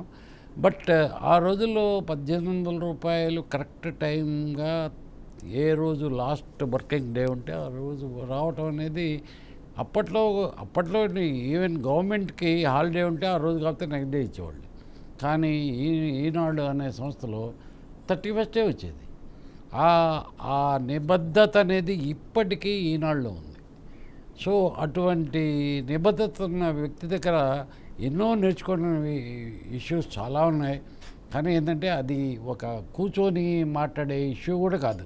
ఎందుకంటే నా దగ్గర 80 నుంచి అనుకుంటాను, 82 ఈ రోజు వరకు నేను ఒక జర్నలిస్ట్గా ప్రజలు నన్ను గుర్తించారంటే it is because of great Ramoji Rao గారు. కానీ నేను నిబద్ధతో ఆయన ఈ టైంలో ఆయన మన ముందు లేకపోవటం అనేది చాలా బాధాకరంగా ఉండి, కనీసం ఆయన గురించి ప్రస్తావించే అవకాశం రావటం అనేది మీకు, బీఆర్కే ఛానల్కి, మీకు మిత్రులందరం మేమంతా ఈనాడు ప్రొడక్ట్సే. ఎస్ రామకృష్ణ గారు, ఈనాడు అనంటే అదొక పెద్ద యూనివర్సిటీ ఇచ్చినటువంటి సర్టిఫికెట్. వీళ్ళు ఈనాడు జర్నలిజంలో కొంత తర్ఫీదు అయ్యారన్నా, లేదు ఈనాడు పత్రికలో పనిచేశారన్నా, లేదు ఎలక్ట్రానిక్ మీడియాలో రామోజీరావు గారి సంస్థల్లో అనుభవం ఉందన్నా, ఇవాళ కూడా రెడ్ కార్పెట్టే. వజ్రం ఎక్కడ ఉంది అని అంటే ఇదిగో ఈనాడులో దొరుకుతుంది అని అనుకుంటారు. అది కదా గొప్పదనం, అది కదా మీరు కొనసాగించినటువంటి జర్నలిజం. ఎక్సలెంట్. నిజానికి ఇవాళ మీరు చెప్తున్నటువంటి సత్యాలు గమనిస్తున్నప్పుడు నేను మరొకసారి రిపీట్ చేస్తున్నా, కత్తుల మధ్య కళాన్ని పట్టుకొని యోధుల్లాగా పనిచేసినటువంటి యోధులు వందల మంది వేల మంది ఇవాళ తెలుగు వాళ్ళైనందుకు, వాళ్ళందరికీ స్ఫూర్తి నింపినందుకు రామోజీరావు గారు మరణించట్లా, జీవిస్తున్నారు, జీవనం కొనసాగిస్తున్నారు. ఇస్మాయిల్ గారు, ఆయన ఎలక్ట్రానిక్ మీడియా అలాగే ఇంగ్లీష్ పత్రిక ఆంధ్రప్రదేశ్ హద్దులు దాటి అనేక రాష్ట్రాలకు చేరి అక్కడ ఉన్నటువంటి ప్రజల్లో ఒక నమ్మకాన్ని, తెలుగోడి మీద గౌరవాన్ని పెంచిన ఆయన ప్రయత్నాన్ని కూడా మర్చిపోలేం. At the same time Ismail garu, ఇప్పటిదాకా పెద్దలు చెప్తున్నటువంటి అనేక విషయాలు ఉన్నాయి. అంత మహానుభావుడిని రాజకీయం కక్షతో, ఒక రాజకీయమైనటువంటి సంకుచిత ధోరణితో, ఒక పత్రికాధినేత, అలాగే తెలుగు వాళ్ళందరూ పత్రికా రంగంలోనే కాదు, బుల్లితెర కావచ్చు, వెండితెర కావచ్చు, వాట్ ఎవర్ ఇట్ ఈజ్, ఆయన ఎంత ప్రేరణ ఇచ్చారో అలాంటి మహానుభావుడి మీద విచారణ పేరుతో నాకు ఓపిక లేదు, నేను మాట్లాడే అవకాశం లేదు అన్నా కూడా వదిలిపెట్టని అధికారుల్ని ఎలా ఎలా మానవత్వం అనేది ఒకటి ఉంటుంది కదా. పైగా రామోజీరావు గారు ఒక వ్యవస్థ. నేను కసిగా అనట్లేదు, కోపంతో అనట్లా.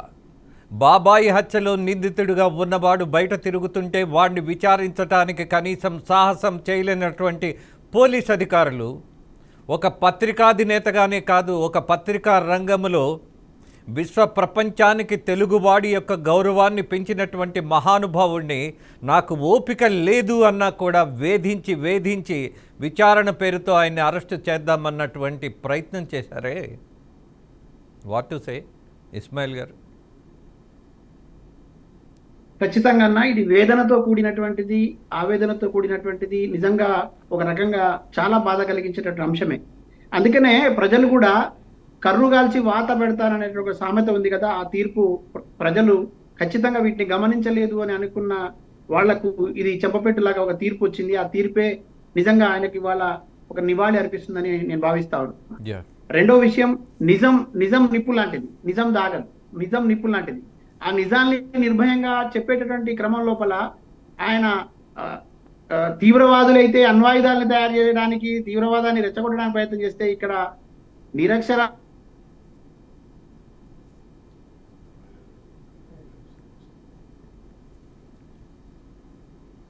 హ్యాంగ్ అవుతుంది ఇస్మాయిల్ గారు. ఆయన ప్రతినిత్యం ప్రజల వైపు నుంచి ఆలోచించిన వాడు.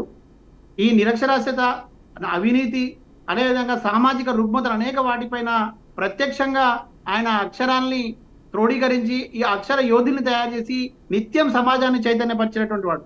వ్యాపారాల పరంగానో లేకపోతే కులాల పరంగానో ప్రాంతాల పరంగానో ఆయన గురించి మాట్లాడడం అంటే కొంత అవివేకమే, లేదు వాళ్ళకు ఉన్నటువంటి కడుపు మంట అనుకోవచ్చు. కానీ వేలాది మంది అక్షర సైనికులను తయారు చేసి గ్రామీణ ప్రాంతాల్లో అడవి బిడ్డలకు అండగా నిలబెట్టినటువంటి వాడు. నాలాంటి అనేక మంది జర్నలిస్టులను ఇవాళ ఒక ఉద్యమకారులుగా తయారు చేసినటువంటి వాడు. ఇవాళ నేను ఇట్లా మాట్లాడగలగడానికి, నేను ఇంతకాలం జర్నలిజం నిలబడడానికి ఉపయోగపడినటువంటి సంస్థ, నాకు నేర్పినటువంటి ఓనమాలే ఇవాళ నన్ను నిలబెట్టాయి, మాట్లాడించాయి, ఉద్యమాలు చేయించాయి. ఇవాళ కూడా ఆయన గురించి మాట్లాడుకునేటటువంటి ఒక చైతన్యాన్ని నింపాయని నేను మీ ద్వారా తెలియజేసే ప్రయత్నం చేస్తా ఉన్నాను. ఈనాడు సంస్థలో ఇందాక లక్ష్మణన్న చెప్పినట్టు అది చాలా నిజాలు. చాలా భయంకరమైన పరిస్థితిని కూడా ఎదుర్కొన్నటువంటి జర్నలిస్టులు చాలా మంది ఉన్నారు. కొన్ని సందర్భాల్లో నేను కూడా ఎదుర్కొన్నాను. వ్యక్తిగతంగా కాకుండా ఆ సంస్థలో పనిచేస్తున్నందుకు, ఆ సంస్థ ద్వారా వాస్తవాలు తెలియజేసే ప్రయత్నం చేస్తున్నందుకు 2-3 సందర్భాల్లో హత్యాయత్నాలు కూడా నా మీద జరిగినాయి. అయినా నేను వెరవలేదు అనడానికి నేను వ్యక్తిగా, నేను ఒంటరిగా కాకుండా ఈ వ్యవస్థ నా వెనక ఉండడం అనేది ఆ రోజు చాలా మందికి స్ఫూర్తినిచ్చింది. అదేవిధంగా మా జిల్లాకు సంబంధించినటువంటి అంశాలు వస్తే తప్పకుండా చెప్పాలి. ఇక్కడ ఒక 2000 సంవత్సరం మిలీనియం ఇయర్లో ఒక రాజకీయ హత్య జరిగింది. అది నా పరిధిలో కాదు, కానీ అక్కడ మిత్రుడు లేకపోతే నన్ను ఇన్ఛార్జి వెళ్ళమన్నారు. అర్ధరాత్రి వెళ్తే అక్కడ గుడ్ల ప్రభు అనే ఒక కాంగ్రెస్ పార్టీకి సంబంధించినటువంటి నాయకుడు తుంగతుర్తి నియోజకవర్గంలోని గుమ్మడవెల్లి అనేటువంటి ఒక విలేజ్ లో అర్ధరాత్రి హత్య చేయడానికి ఒక్క జర్నలిస్టు కూడా ధైర్యం చేసి ఆ ప్రాంతానికి వెళ్ళలేదు. కానీ ఈనాడు సంస్థలో పనిచేస్తున్నాం కాబట్టి ఖచ్చితంగా మనకు ఒక ప్రయారిటీ ఉంటుందని చెప్పి వెళ్ళాం. ఆ ప్రయత్నం చేస్తే 50,000 పత్రికలు ముద్రించి ఉన్నాయి ఈనాడులో. నేను అక్కడికి వెళ్ళి చెప్పాను, సార్ ఇది ఖచ్చితంగా మనకు స్కోరింగ్ అవటం అవుతుంది, ఇది వేరే మిత్రులు ఎవరు కవర్ చేయలేదు అని చెప్పడంతో 50,000 పత్రికల్ని నా పైన విశ్వాసం ఉంచి ఆ రోజు ముద్రించిన పత్రికలు ఆపి ఒక వార్తకు ప్రయారిటీ ఇవ్వడం కోసం ఈనాడు సంస్థ ప్రయత్నం చేసింది. ఆ సాహసం నాకు తెలిసి బహుశా ఒక ఈనాడు తప్ప అప్పుడు ఎవరు చేసే ప్రయత్నం చేయలేదు. అది నాకు కూడా చాలా స్ఫూర్తినిచ్చింది, ఒక ధైర్యాన్ని ఇచ్చింది. తర్వాత తెల్లారిన తర్వాత కూడా నన్ను పిలిచి ప్రశంసించారు. అప్పటి నుంచి నాకు 15 ప్రశంసలు వచ్చాయి ఈనాడు పత్రికలో. రెండవది, నేను ఆదర్శ వివాహం చేసుకుంటానని చెప్పే ప్రయత్నం చేసినప్పుడు నువ్వు ఒంటరిగా వెళ్తే నీకు ఇబ్బంది అవుతుందని ఈనాడు సంస్థలో అప్పుడు పనిచేస్తున్నటువంటి స్టాఫ్ రిపోర్టర్తో ఇన్ఛార్జ్ గారు వాళ్ళంతా మాట్లాడి, డిఎన్ ప్రసాద్ గారు ఇప్పుడు చీఫ్ ఎడిటర్ గా ఉన్నారు, ఆయన దృష్టికి తీసుకెళ్లి మన వాడి ఇట్లా ఆదర్శ వివాహం చేసుకుంటా అంటే మీరే వెంట ఉండండి అని ఈనాడు సంస్థ బహుశా ఈ చరిత్రలో ఎవరికైనా దగ్గరుండి పెళ్లి చేసిందో లేదో కానీ నాది మతాంతర వివాహం, నా పెళ్లి కూడా ఈనాడు సంస్థ నిర్వహించింది ఘనంగా. ఇది నా జీవితంలో ఎప్పటికీ మర్చిపోలేను. నేను ఆయనకి ఎప్పటికీ రుణపడి ఉంటాననే విషయాన్ని కూడా ఈ సందర్భంగా ఈ మీ ద్వారా తెలియజేసే అవకాశం కల్పించినందుకు మీకు ప్రత్యేకమైన కృతజ్ఞతలు. మూడవది జలయజ్ఞం లాంటివి, అవినీతి ఉద్యమాలు, సారా ఉద్యమాలు, తర్వాత మహిళలపై జరుగుతున్నటువంటి దాడులకు వ్యతిరేకంగా జరిగినటువంటి ఉద్యమాలు, ఈ అనేక ఉద్యమాలకు ఈనాడు ఒక ఉద్యమ నాయకత్వాన్ని వహించింది. ఆ దాంట్లో మమ్మల్ని అందరినీ సైనికులు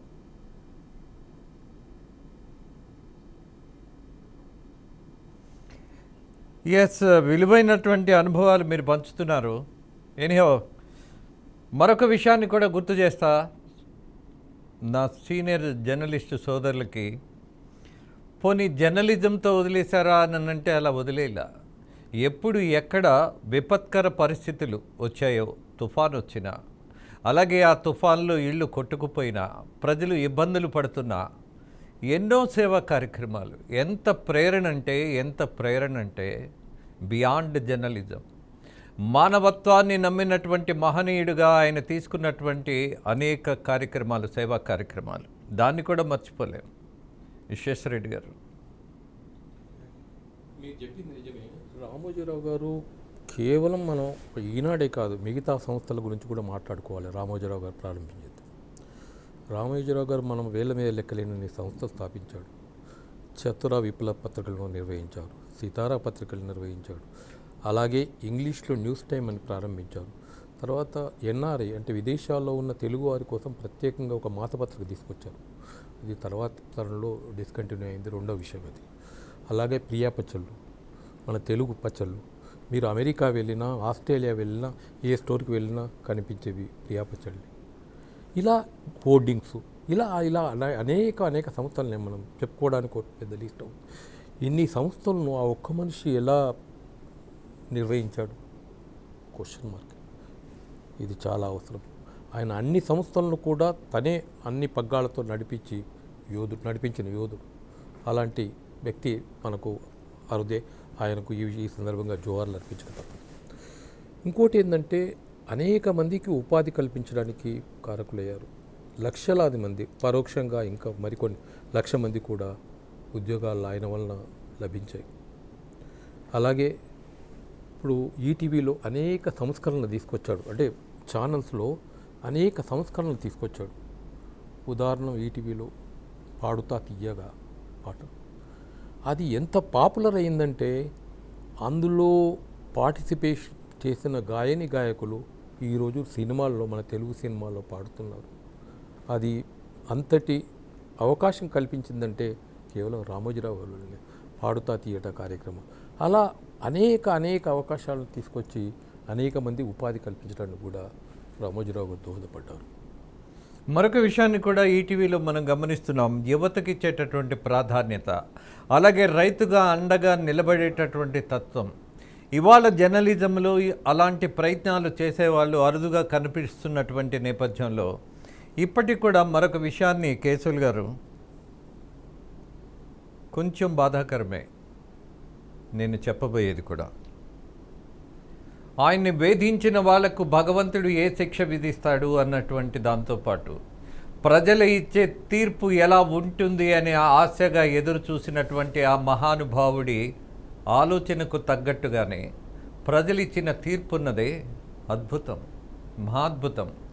మనకి ఆయన ఘన నివాళి ఏది అని అంటే ఆంధ్రప్రదేశ్ ప్రజల ఇచ్చినటువంటి తీర్పు.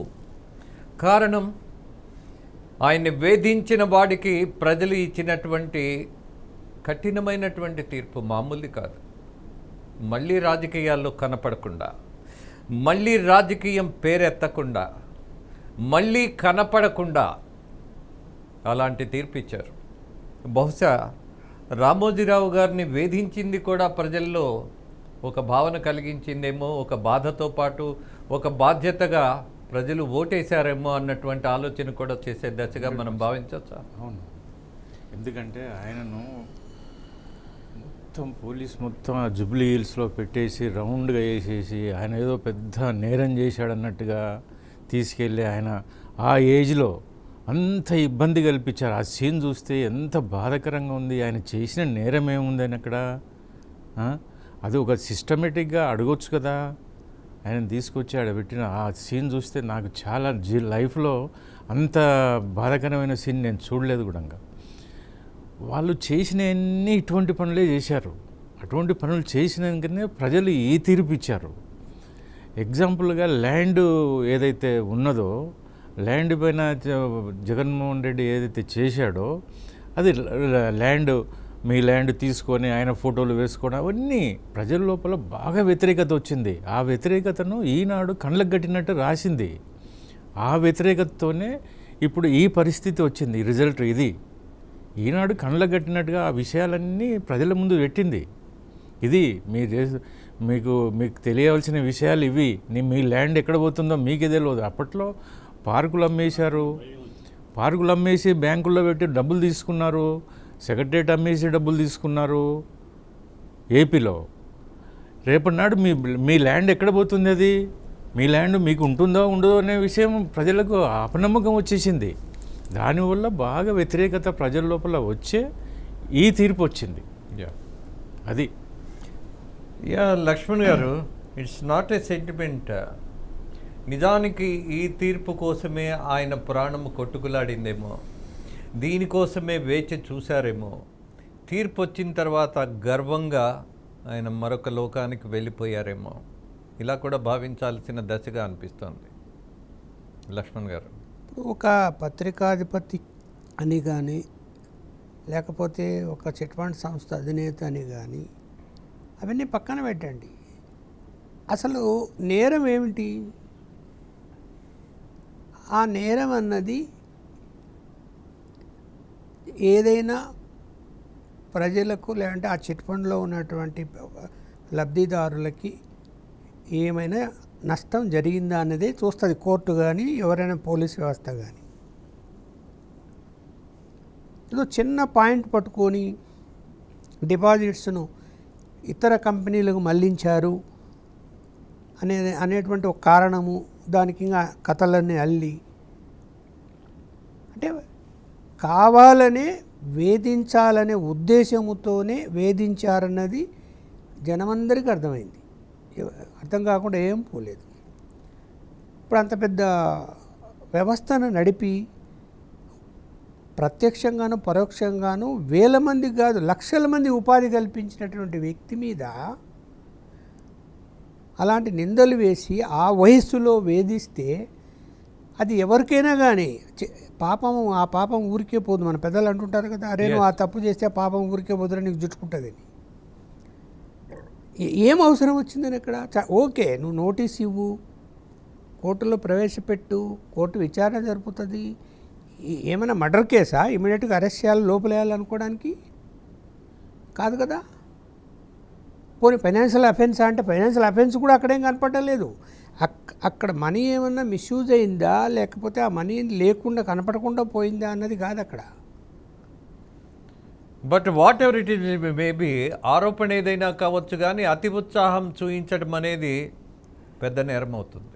మరి నేరంగా ఇప్పుడు నేరమే అది. ఇప్పుడు పోలీసులు ఆయన ఇంట్లోకి ప్రవేశించి వేధించి ఆయన ఆరోగ్యం బాగలేక ట్రీట్మెంట్ తీసుకుంటూ పడుకుంటే కూడా ఆ ఫోటో విజువల్స్ని బయటికి ఎలా పంపిస్తారండి పోలీసులు? ఓకే, ఎవరు రిలీజ్ చేసింది? వాళ్ళే కదా, పోలీసులే కదా. అంటే అది వేధింపుల్లో భాగమా కాదా? Why not? అట్లా రిలీజ్ చేస్తారా? చేయరు కదా, ఎప్పుడు చేయరు ఎక్కడ కూడా. అంటే ఆ మనిషిని వేధించాలి, చూడు మేము వేధించాం కాబట్టి అక్కడ ఆ విధంగా నరకం అనిపిస్తున్నాడు అని చెప్పడానికే కదా, అంటే భయపెట్టడానికే కదా. పోనీ భయపెట్టావు, వార్తలు ఏమైనా ఆగిపోయాయా? ఏం ఆపలేదే.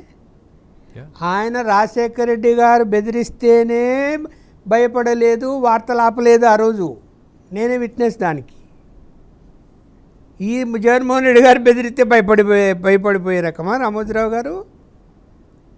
కాదు కదా. వెరైటీస్ బకాసురుడు వైఎస్ హెడ్డింగ్ ఈనాడులో ఏడ్చాడు రాజశేఖర రెడ్డి, నన్ను బకాసురుడు చేశారు అని. మరి ఏమేమి ఇవాళ ఏమైనా కొత్తగా నీ మీద రాసింది ఉందా జగన్మోహన్ రెడ్డి గారి మీద? తండ్రి గారిని తాతగారిని అడగండి ఏం చేశారని. ఇప్పుడు నువ్వేం తక్కువ చేశావని? నువ్వేమన్నా ససౌరివా?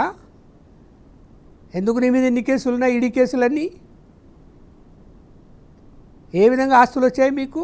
10,000 రూపాయలు లేక అప్పు అడిగి, అప్పు కూడా 4 5 అడుగుతుంటే ఇవ్వక దిగులుగా కూర్చున్న రాజశేఖర్ రెడ్డిని నేను చూశాను. మరో విషయాన్ని గుర్తు చేస్తా లక్ష్మణ్ గారు, ఈ అప్పులు అడగడానికి పంపించిన ఆయన ఒక ఆయన ఎప్పుడు అప్పుల కోసం తిరుగుతూ ఉండేవాడు వీళ్ళ తరపున. ఆయన పేరు అఫ్ కోర్సు సూరి అనుకుంటా. Suri. Am I right? Correct. Yeah, Ramakrishna గారు. అంటే ఇప్పుడు లక్ష్మణ్ గారు చెప్పిన విషయం అర్థమైందంటే వాళ్ళకి పైశాచిక ఆనందం ఉందని నా డౌటు. రాజశేఖడికి అంత లేదు, మళ్ళా పైశాచిక ఆనందం లేదు. నేను అక్కడ ఇతనికి వచ్చింది అది. ఆ గుణం ఎలా వచ్చిందంటే వాళ్ళ తాతకు కూడా లేదు, మళ్ళీ అంటే అంటే రాజారెడ్డికి కూడా లేదు, రాజారెడ్డి తండ్రికి కూడా. పైశాచిక ఆనందం ఉందని ఇతనికి నా ఎలా అభిప్రాయం. వచ్చిందో నాకైతే అర్థం కాదు. ఎలా వచ్చిందో అర్థం కాదు. ఇప్పుడు మనకు మన తండ్రి గుణమో మన తాత గుణాలు వస్తాయి సహజంగా. నేను అక్కడ రాజారెడ్డిని కల్లారా చూశాను. ఆయనతో చాలాసార్లు మాట్లాడాను, రాజశేఖర్తో మాట్లాడాను, వాళ్ళని బాగా స్టడీ చేశాను. ది గ్రేట్ జగన్మోహన్ రెడ్డి గారి మీద కూడా కాలేజీలో స్కూల్లో చదువుకుంటూ హైదరాబాదులో అక్కడ పులివెందులకు వచ్చి సెలవుల్లో ఒక పోలీస్ స్టేషన్ పోయి ఎస్ఐని కట్టేసిండు కుర్చీకి. అది కూడా చూసిండు. రాజశేఖర్ గారితో చర్చించా, దారి తప్పుతున్నాడు, ఏంటిది ఇంత టెంపర్ ఎందుకు, మీ నాన్న కంటే ఇతనికి టెంపర్ ఎక్కువైంది అంటే, లేదు లక్ష్మణ్ అని నేను అతన్ని పంపించేస్తానని ఆ రోజు రాత్రి హైదరాబాద్ పంపించి తర్వాత అమెరికాకు పంపించేశాడు ఉంచకుండా. తెలుసా, ఆ సంఘటన వల్లనే అమెరికాకు ఇతన్ని పంపించింది. ఎస్ లక్ష్మణ్ గారు, మీ అనుభవాలు చూస్తుంటే సుదీర్ఘకాలం కొన్ని సీరియల్గా కొన్ని నిజాలను ప్రజలకు చేరవేయాల్సిన పరిస్థితి అనిపిస్తోంది. కారణం ఏంటంటే, నేను మొదట్లో అన్నా, మీ అనుభవాలు చూస్తున్నప్పుడు అలాగే మీ అవగాహన చూస్తున్నప్పుడు అవి గమనిస్తున్నప్పుడు ఒక చందమామ కథలో ఉన్నటువంటి నీతి సూత్రం ఎలా ఉంటుందో హోందాగా, అట్ ద సేమ్ టైం ఇవాళ ఉన్నటువంటి రాజకీయం గమనించిన తర్వాత మీలాంటి జర్నలిస్టులు ఖచ్చితంగా కొంత ప్రయత్నం చేయాల్సినటువంటి బాధ్యత కూడా తీసుకోవాల్సిన సమయం వచ్చిందేమో అనిపిస్తుంది. దాంతోపాటు మరొక విషయాన్ని గుర్తు చేస్తా ఇస్మాయిల్ గారు, ఆయన రాజారెడ్డి గారిని గుర్తు చేశారు లక్ష్మణ్ గారు. I have a small interaction and connection and love and affection with whom Rajareddy గారు. కారణం, నేను ఒక వార్త రాసా, బలపనేరు బక్కరైతే పులివెందులలో పులి అని. ఈడెవడరా ఇంత బాగా రాశాడు నిజము అని. కోప్పడలా, దాడి చేయలా, ఇంటికి పిలిచారు. అలాగే రాజారెడ్డి గారి భార్యతో కూడా నన్ను అక్కడే ఇద్దరు కూర్చోబెట్టి, అరే నా బిడ్డవరా నువ్వు, ఎంత నిజం రాసావురా నువ్వు అని ఆ అభినందన ఉన్నదే మానవత్వాన్ని తెలియజేసింది. బట్ ఈయన చేతులకు రక్తం అంటుకున్నటువంటి రాజకీయము అలాగే ఫ్యాక్షనిజము, ఇదేంటిరా ఇంత స్ప్లిట్ పర్సనాలిటీనా? ఈయన ఇంత ఆప్యాయతగా ఒక జర్నలిస్టుని ఒక వాస్తవం రాసి ఇబ్బంది పెడితే కూడా దగ్గరికి హత్తుకున్నటువంటి మరి అనుభవం కూడా నాకు. అఫ్కోర్స్ తెలుగుదేశం వాళ్ళు రాజారెడ్డి రాజ్యాంగం అంటుంటే, కాదురా బాబు, ఇది జగన్మోహన్ రెడ్డిదే, ఆయన సొంతగా రచించిందే. 16 నెలలు జైల్లో కూర్చొని పరిశోధన చేసి అధికారంలోకి ఎలా రావాలి అన్నటువంటి విధానాన్ని రూపొందించుకున్నటువంటి ఒక పెద్ద ప్రొఫెసర్దే. ఆ ప్రొఫెసర్ పేరే జగన్మోహన్ రెడ్డి.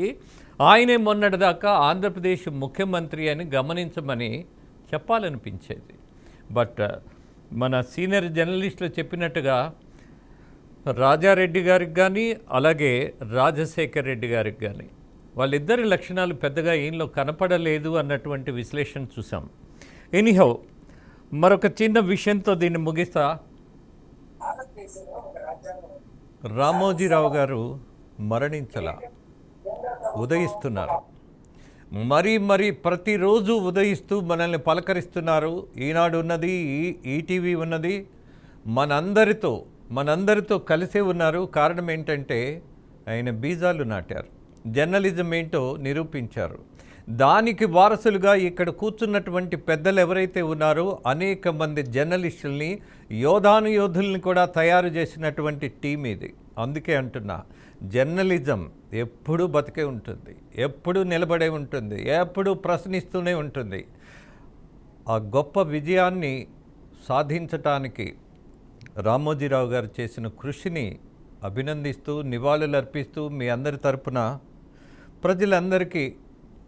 ప్రజలందరికీ మనం కోల్పోయిన దానికంటే మనం తీసుకోవాల్సిన బాధ్యత చాలా ఉందని గుర్తు చేస్తూ ముగిస్తూ, అలాగే విశ్వేశ్వరరెడ్డి గారు, రామకృష్ణ గారు, లక్ష్మణ్ గారు, అలాగే కేశవులు గారు, ఇస్మాయిల్ గారు, మీ ఐదుగురికి ధన్యవాదాలు తెలియజేస్తూ ముగిస్తూ నమస్తే, మీ రాజేంద్ర.